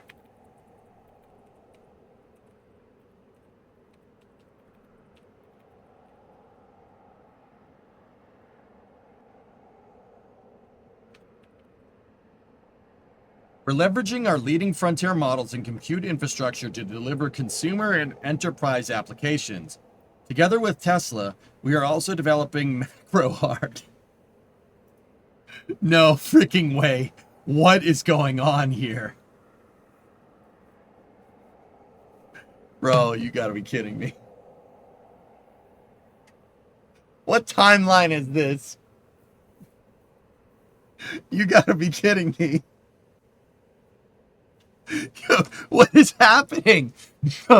Bro, an agentic AI platform designed to be capable of fully emulating digital workflows and augmenting human operation of computers using sophisticated autonomous agents. We believe MacroHard will have the potential to fundamentally transform how companies are structured and operate, thereby allowing dramatic increases in human productivity. You're gonna have to work with MacroHard every day.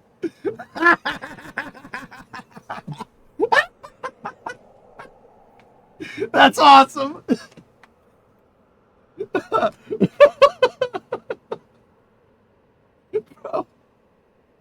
Oh my goodness. So it's a play on Microsoft, dude. That's funny as hell, man. Oh my god. MacroHard runs Optimus. Yeah, there you go.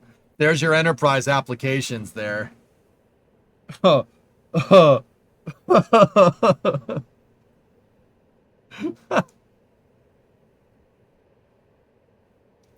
Is this what saying Microsoft was like in the early 80s? Yeah. Mars Master, I knew it. Hey, enterprise applications could mean anything, bro. You don't know. You don't know, but also. Oh, God. Oh, God. This might be Pandora's box here.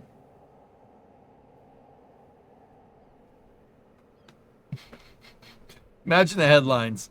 SpaceX experiences MacroHard launch failure, fails to get it up. Will their OS be called Doors? Please. Please. We believe MacroHard will have potential. Okay. A repeatable business model.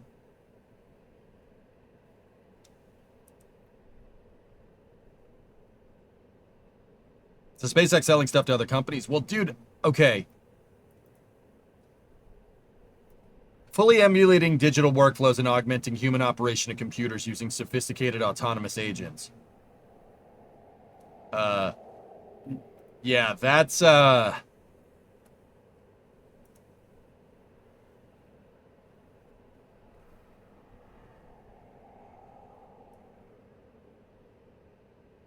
remember that, Doom, yeah. This basically is automation. This to software is what automation was to the automotive industry.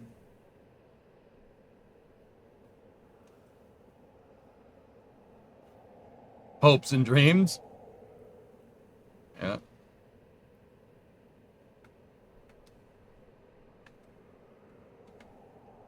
Yeah, Hazer, exactly. Like, dude, here's where I'm at. Like, I don't think you'd ever replace like software engineers, like fully, because you still need somebody to prompt the AI, right? And you still need somebody to teach it what it needs to do, right? If anything, this should make an expansion of that industry. I mean, if you're a software guy, people probably don't want to hear that.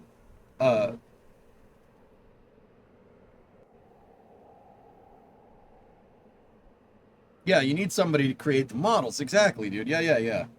I hope we become the Wall-E people of the future. I do not want that. But yeah. Uh, I, I think that, honestly, like factory jobs, dude. Like assembly line jobs. Don't say this. The higher-ups will get angry.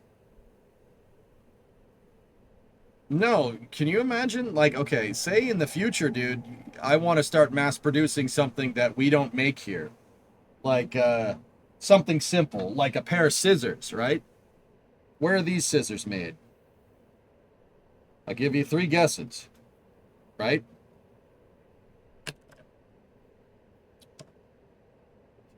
They're made in West Taiwan. That's right.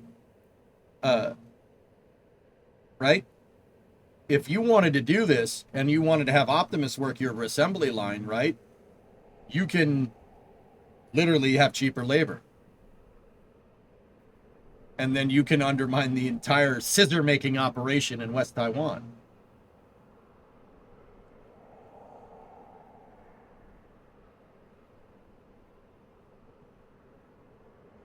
Yeah, Hazer, exactly. I know. It's funny.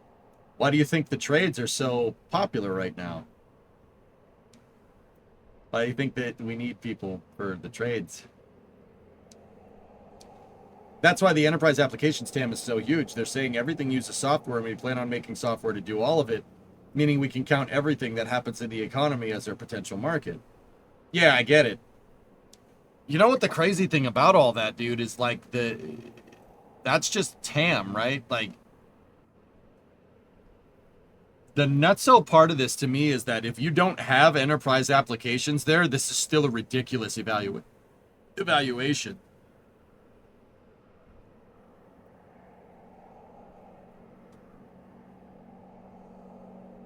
You can automate the scissor making operation completely. Yeah, you could literally operate a company that's making 1,000 of these a day with like 5 dudes. See, look, I'm like not big on the AI stuff. I kind of think it's kind of boring because I'm a rocket guy. Like that's what I like. I like the rocket part of this, right? But also at the same time, dude, in future, if Optimus becomes cheap as like a small automobile, right? Dude, you could just make like one person could start a factory. You could play Factorio in real.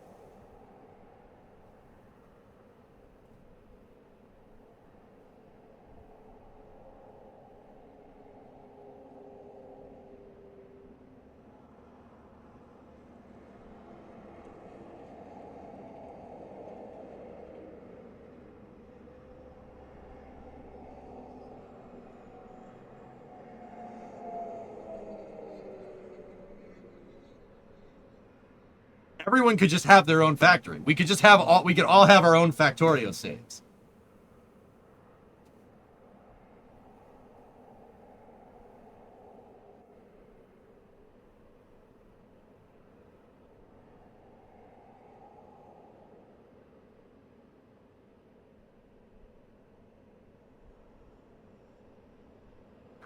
Time to crash on a random planet.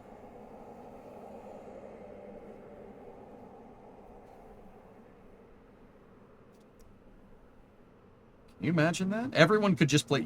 Everybody could just play Factorio. It's like our Factorio save. I went heavy on drones in the Factorio. That's why people are obsessed with this thing. Ah. That's why finance bros are all over AI. But that's not going to be without complications. It's not like you're going to be able to do it entirely by yourself. It'd be like playing Factorio multiplayer, which is that's actually kind of cool. That's kind of neat, but also that's kind of lame. But also that's kind of neat. Peep this. What do you got, John?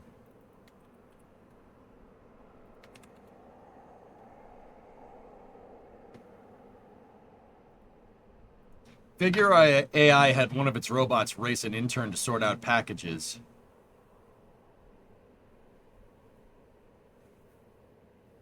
Figure AI pitted an intern against a humanoid in a 10-hour-long package sorting contest. The intern sorted 192 more packages than the robot despite taking breaks. Figure's robots have logged more than 120 hours of package sorting on a viral live stream. So the intern did more in a certain amount of time, but Bob doesn't have to sleep. The sorting is still going?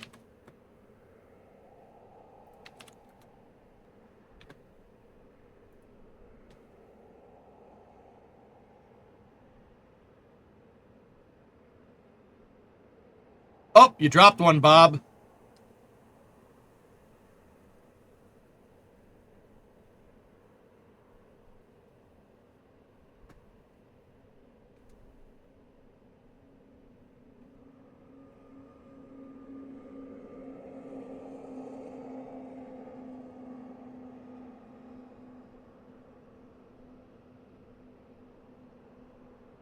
Uh-huh.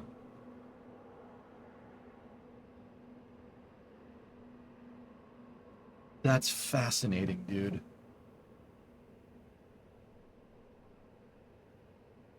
Why can I not stop watching this? If they just move the conveyor 3 feet to the right, Bob is made redundant, and Bob's family suffers years of hardship.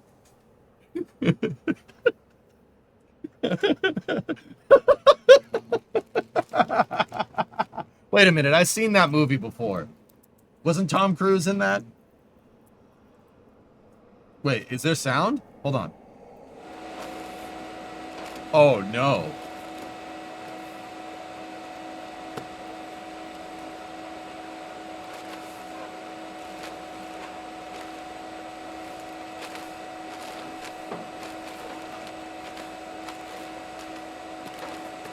Just wait till it drops a hydro spanner next to a power coupling and then gets its hand stuck trying to get it out. What, Bob? What are you doing?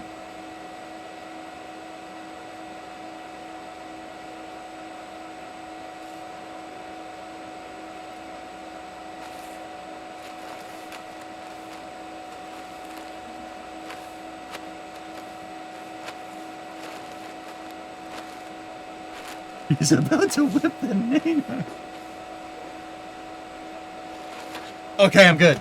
Was he riding a motorcycle for a second?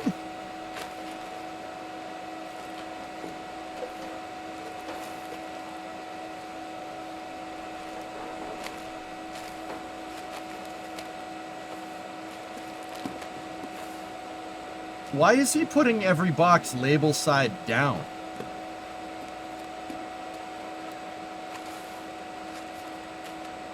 He's sorting everything label side down for the scanner. Yeah, okay.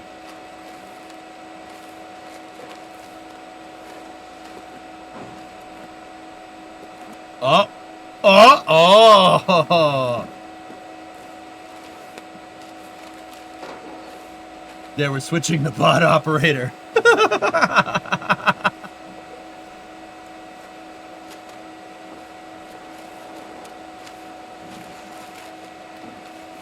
Dude, that's actually pretty cool, man. As much as I hate saying that, that's actually pretty neat. Complicated solutions for a problem that shouldn't exist. Yeah, right?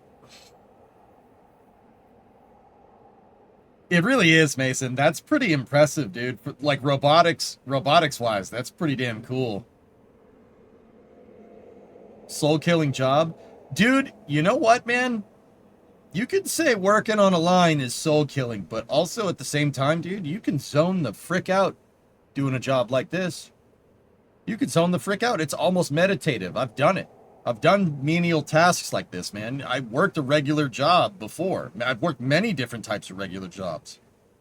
Like, not if you have ADHD. No, that's bullcrap, dude. Zone the frick out, just like you did at school. No. Just zone out.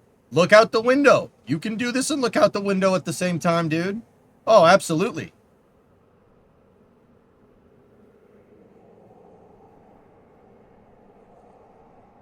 You know what this reminds me of? Portal.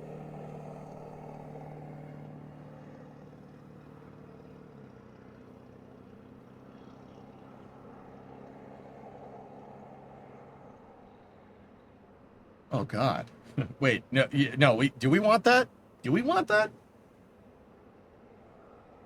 It's sorting label down, dude. Yeah, I don't think we want Portal. But also,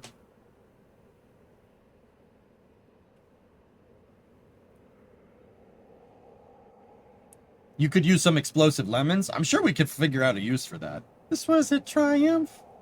I'm making a note here. Huge success. Who? That wasn't a robot. Who was that?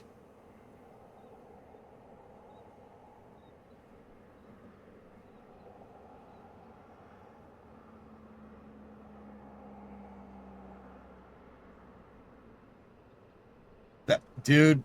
Oh man, that's actually super cool. That was Sarah Connor. One's running away. How funny would it be if Bob is teleoperated? Yeah. I'll take the Rhode Island-sized super facility underground, please. Well, that was just a converted salt mine if you've read the Portal lore. That was a converted salt mine in the Upper Peninsula of Michigan. That's where Cave Johnson built Aperture Science. God, guys, don't you know anything?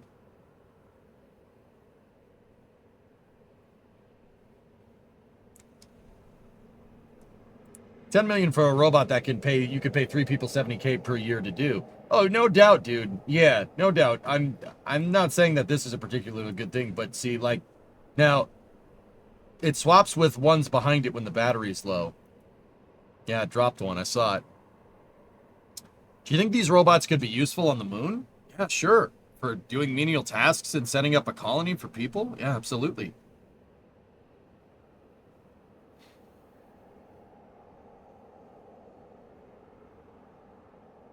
Dude, I don't know what it is. I could watch this all day. Can you imagine though, like, if they, I mean, they're retooling not Hawthorne, Fremont. The entire Tesla factory in Fremont is no longer making Tesla Model S's and Tesla Model X's. They're retooling to mass produce that. Can you, like, all right, so think about this for a second. You imagine if one of the, like I said, if Optimus could be the price of like a small automobile, or even the price of a Model 3, okay? Let's take the price of a Model 3, considering what you're getting. Say like 30 to 40 G's for that.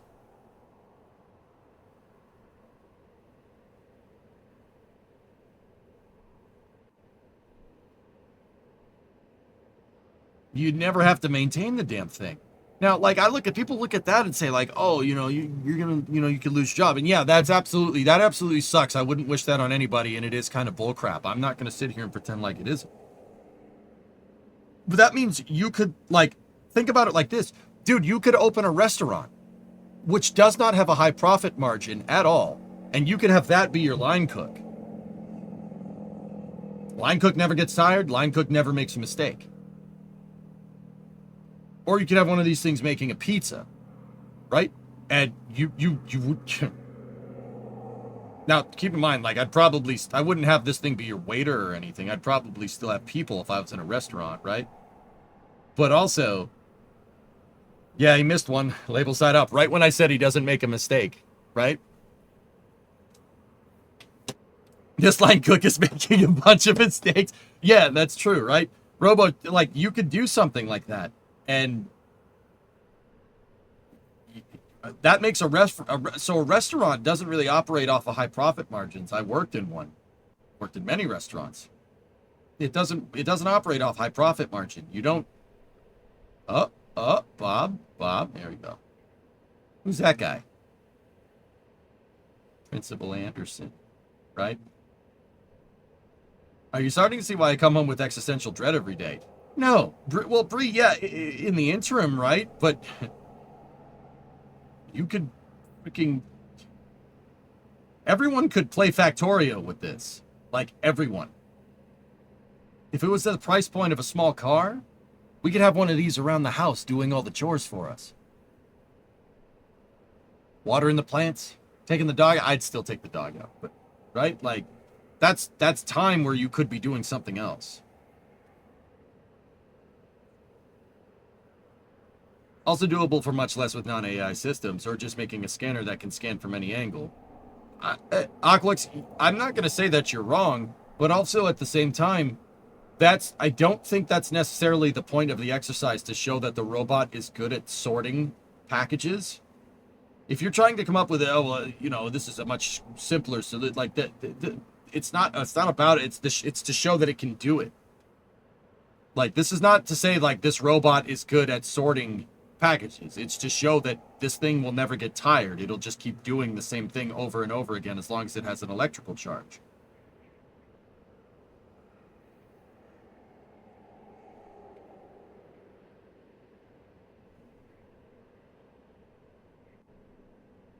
Damn, I think I'm really behind. I'm going to refresh. Okay.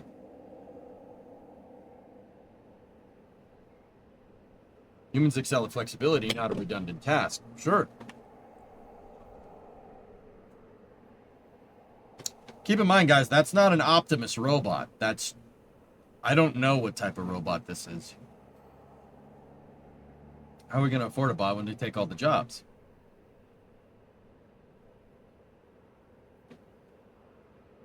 Ain't no bot taking my job. Ain't no bot taking my job. It's the Figure 03. Can you imagine that? You guys want to hear something funny? You go back 15 years.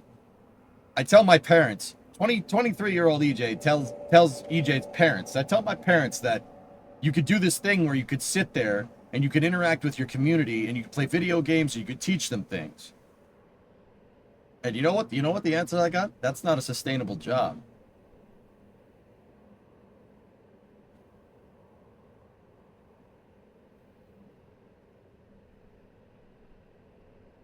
Oops.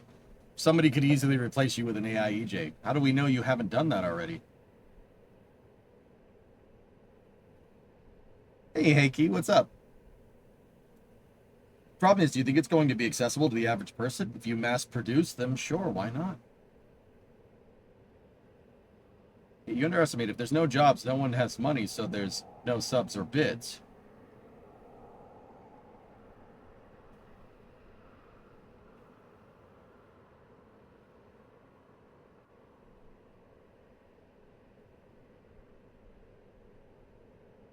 Post-singularity economies are based on joules, not cash. Yeah, right?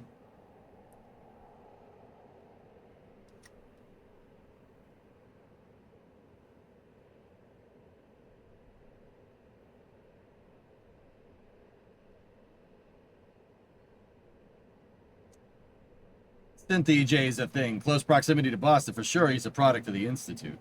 I am not.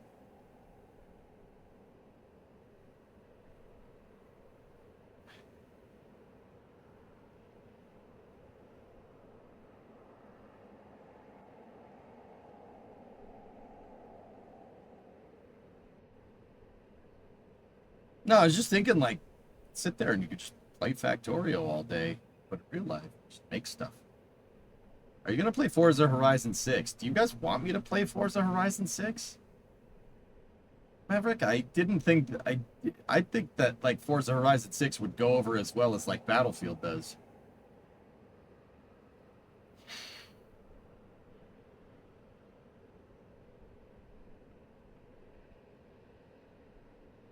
It's coming for your job next. Bad movie references included. I'm not worried, Drew.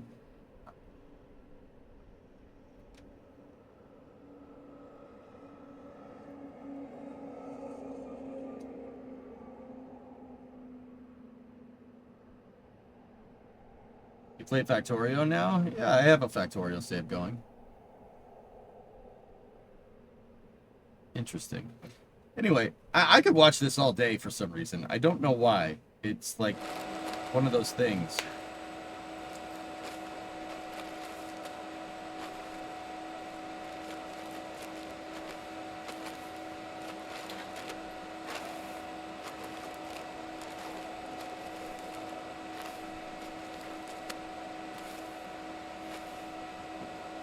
I think I've seen that box before.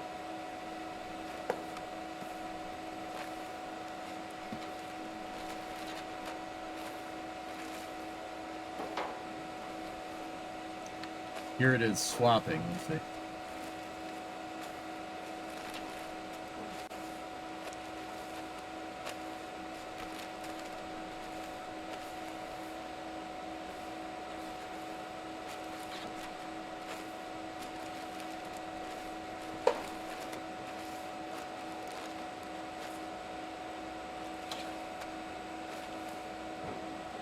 Oh, that's just, dude, that's just creepy. This is like borderline horror movie.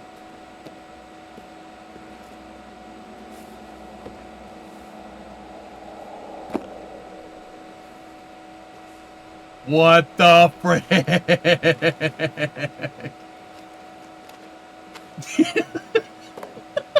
Oh, God. Nope, nope, not touching that one.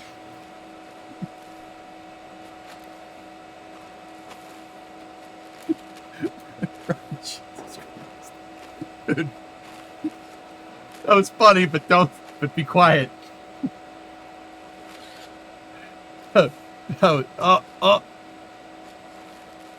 Oh, that is strange, dude. That is strange, man.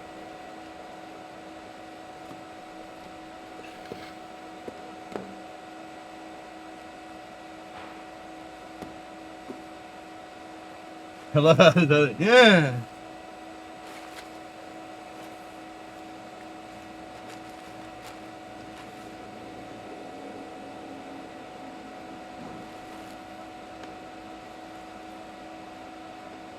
The stalkers from HL2. Yeah, Aqualex. Yeah, no, I'm kind of with you on that one. I'm trying to think. Oh, he dropped one. I'm trying to think of the positives here, dude. Like,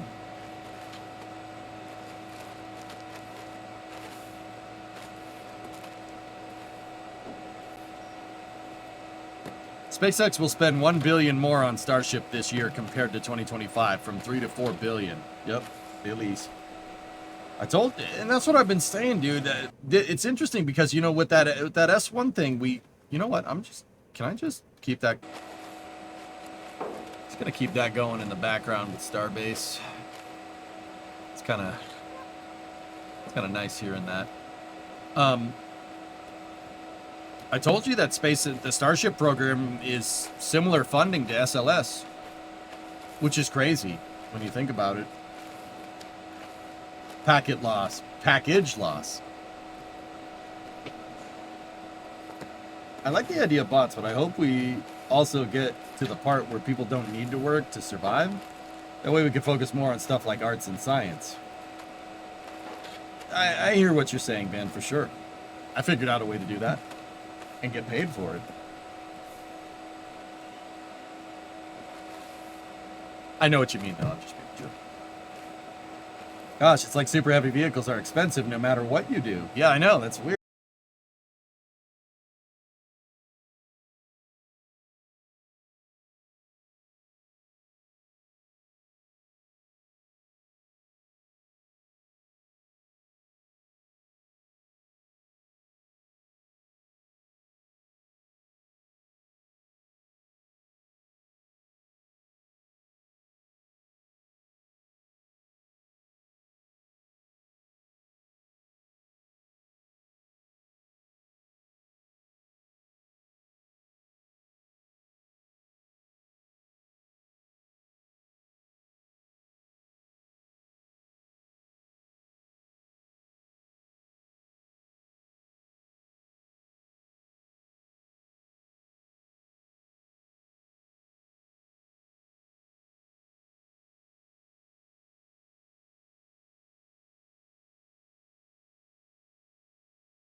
Nothing one, man.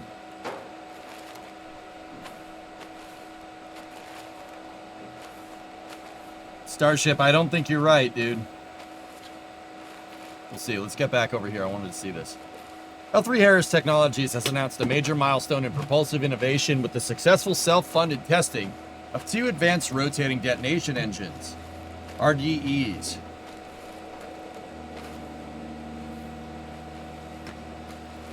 Demonstrating a significant step towards flight-ready systems. The company recently conducted 2 critical RDE tests at Purdue Chicken University. The first test focused on long-duration runs to validate the fundamental physics that determine interoperability, chicken coops, where and how the RDRE technology performs optimally. Oh, nice. How dare you chicken my university? Screw you. I'm going to chicken your whole university.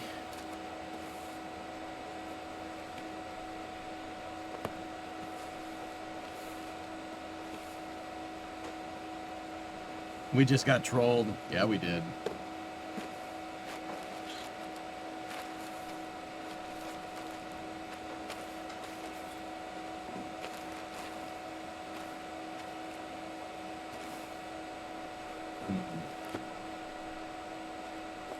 The second test featured a full-scale RDE demonstrating in a test stand environment the ability to operate across the entire flight range of a relevant mission. Flushing spare bits in advance for tomorrow's launch. Alright, Sir Vexicol. To go back to welding at age 50, I'm done for. Completing 2 successful rotating detonation engine test series within a year underscores the strength and breadth of L3 Harris's propulsion portfolio. Okay. Solid rocket motors and highly loaded grains to ramjet, dual mode ramjets, and next generation advanced cycles we deliver. Okay. Rotating detonation engines represent a state-of-the-art propulsion solution. Any word on the specs on this thing? No, you're just going to say how it's a game-changing thing and then not talk about how it's a game-changing thing. Okay. Critical elements were produced using additive manufacturing. This approach helped reduce costs and shorten production timelines. These breakthroughs align with L3 Harris's long-term strategic goal of providing innovative mission-critical technologies for aerospace and defense applications. Development of next-generation missile propulsion technology falls under... Oh, no.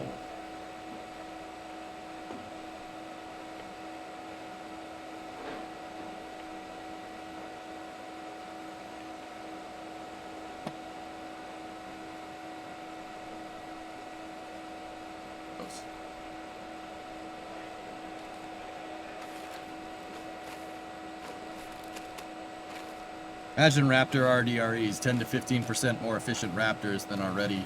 Yeah. Boo. Still just sorting those packages up there. Still just doing his thing.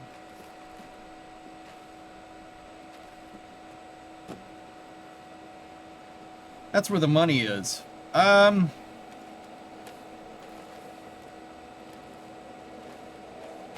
I would disagree, respectfully.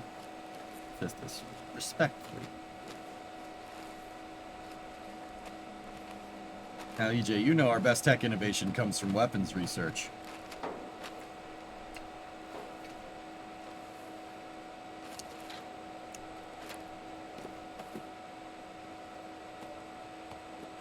Oh, yeah?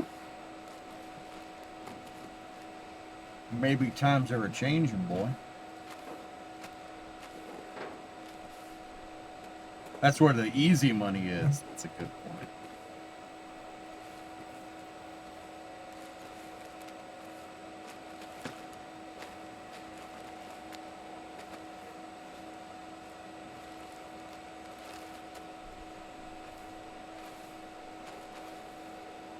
Damn, dude, look at that thing. Did you get the memo? Starship is in East ICBM now. Oh, gosh.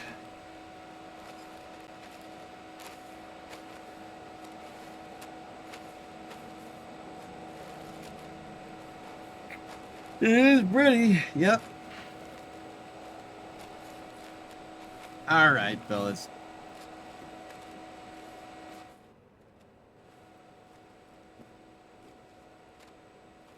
What is this? Navy clears MQ-25 Stingray uncrewed tanker for production.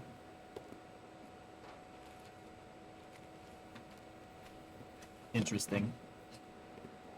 Huh. Alright. I found an early EJ robot prototype.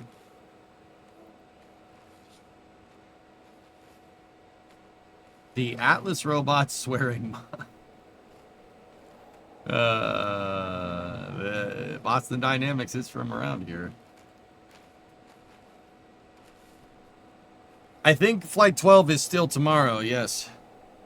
SpaceX revenue in 2023 was 10.4 billion. 2024 is 14 billion. In 2025 it was 18.7 billion.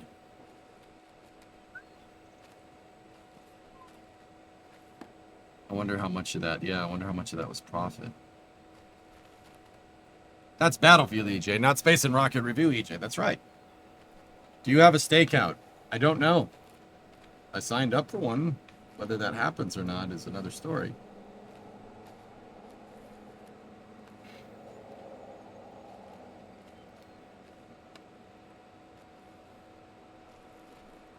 I'm going to actually ping Alex and Chris right now. Do we have a timetable yet for this?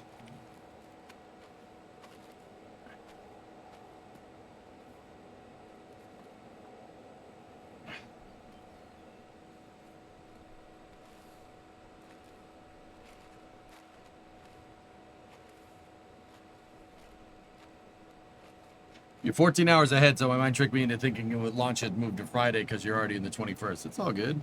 Is there more space news? Nah, not much, dudes.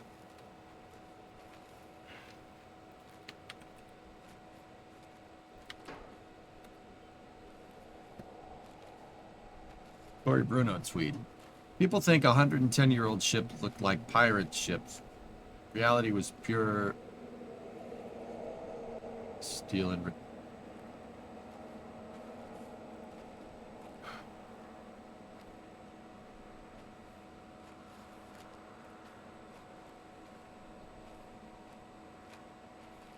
No. No. No. No, there's no.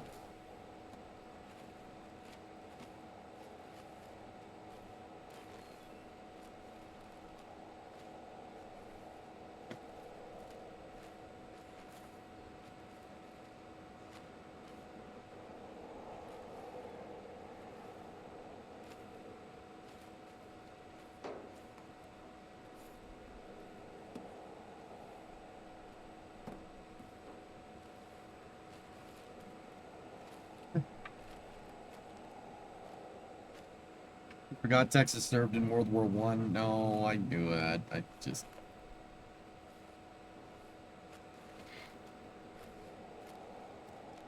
I know it served in World War One. The problem is, guys, that World War One was 80 years ago. That's the problem. Do you understand? World War Two was 60 or 50 years ago. Okay? All right? Like, the 80s were 20 years ago. Okay? The 70s were 30 years ago. All right? Okay?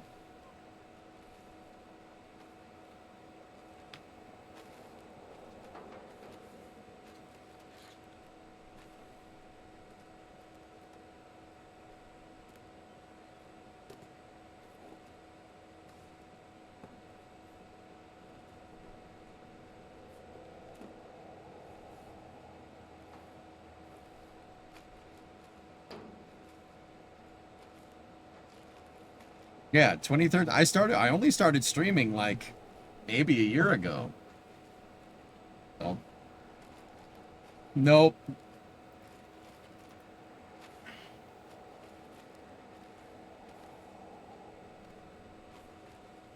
$1914 for the start of World War One. That's 100.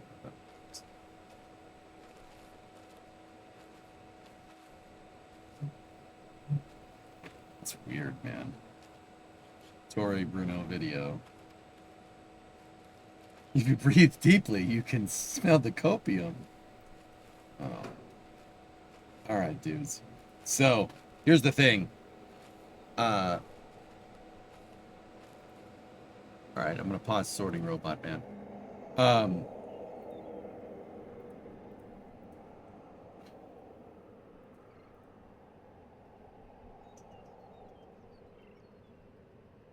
I'm just popping through everything. Okay.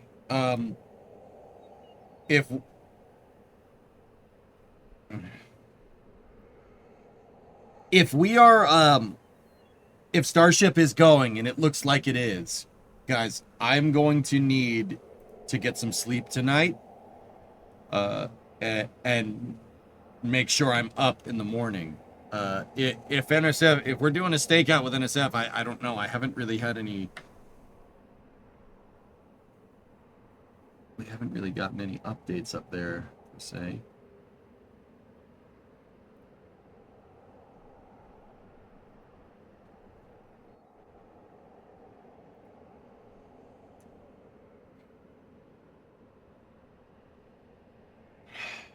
Yeah.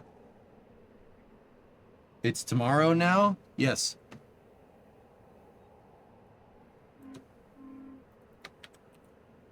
Here. Look.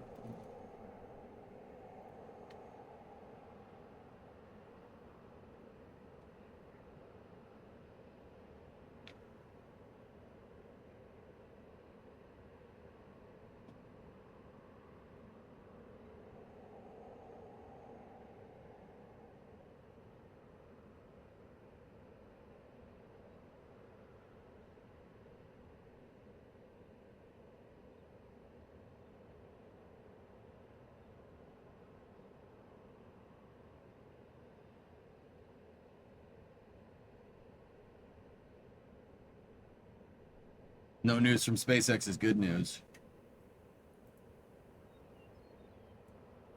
Yeah. It's really weird going from nothing to... Yeah, this Flight 12 thing kind of snuck up on us, didn't it?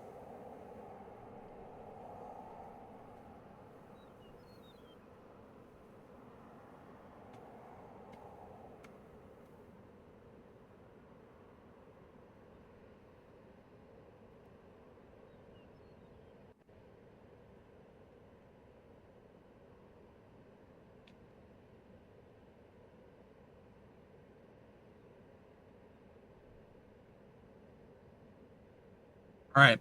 Well, here's the thing, dudes. I don't want to stream late.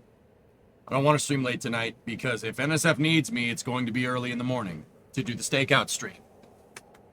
If not, I don't know. They haven't. I got no message back from them, so I feel like Michael Madsden in the beginning of War Games. I got nothing over here. Get Sack on the line. You know, I don't know. Should probably be responsible and stop and get a good night's sleep and then get up just in case, you know. So here's the tentative schedule, okay? Tentative schedule from here out. We're going to DEF CON 2. That's right. Get Sack on the line. Take us to DEF CON 5. Gosh dang it, I'd piss on a spark plug if I thought it'd do any good. Here's the thing, if this thing does go, I'm gonna need a good night's sleep, because that means tomorrow's stream is going to be long. 12 to 14 hours. And I don't know if you guys have noticed, I'm not really in the groove to do a 12 to 14 hour stream, but we'll bust it out.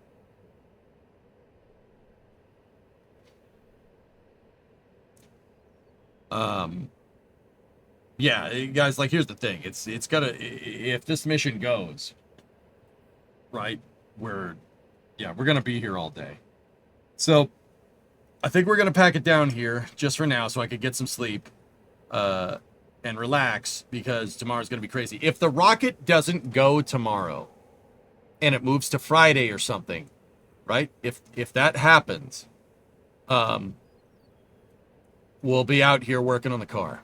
We got all the parts that we need to start work on the car. So that's probably what we're going to end up doing.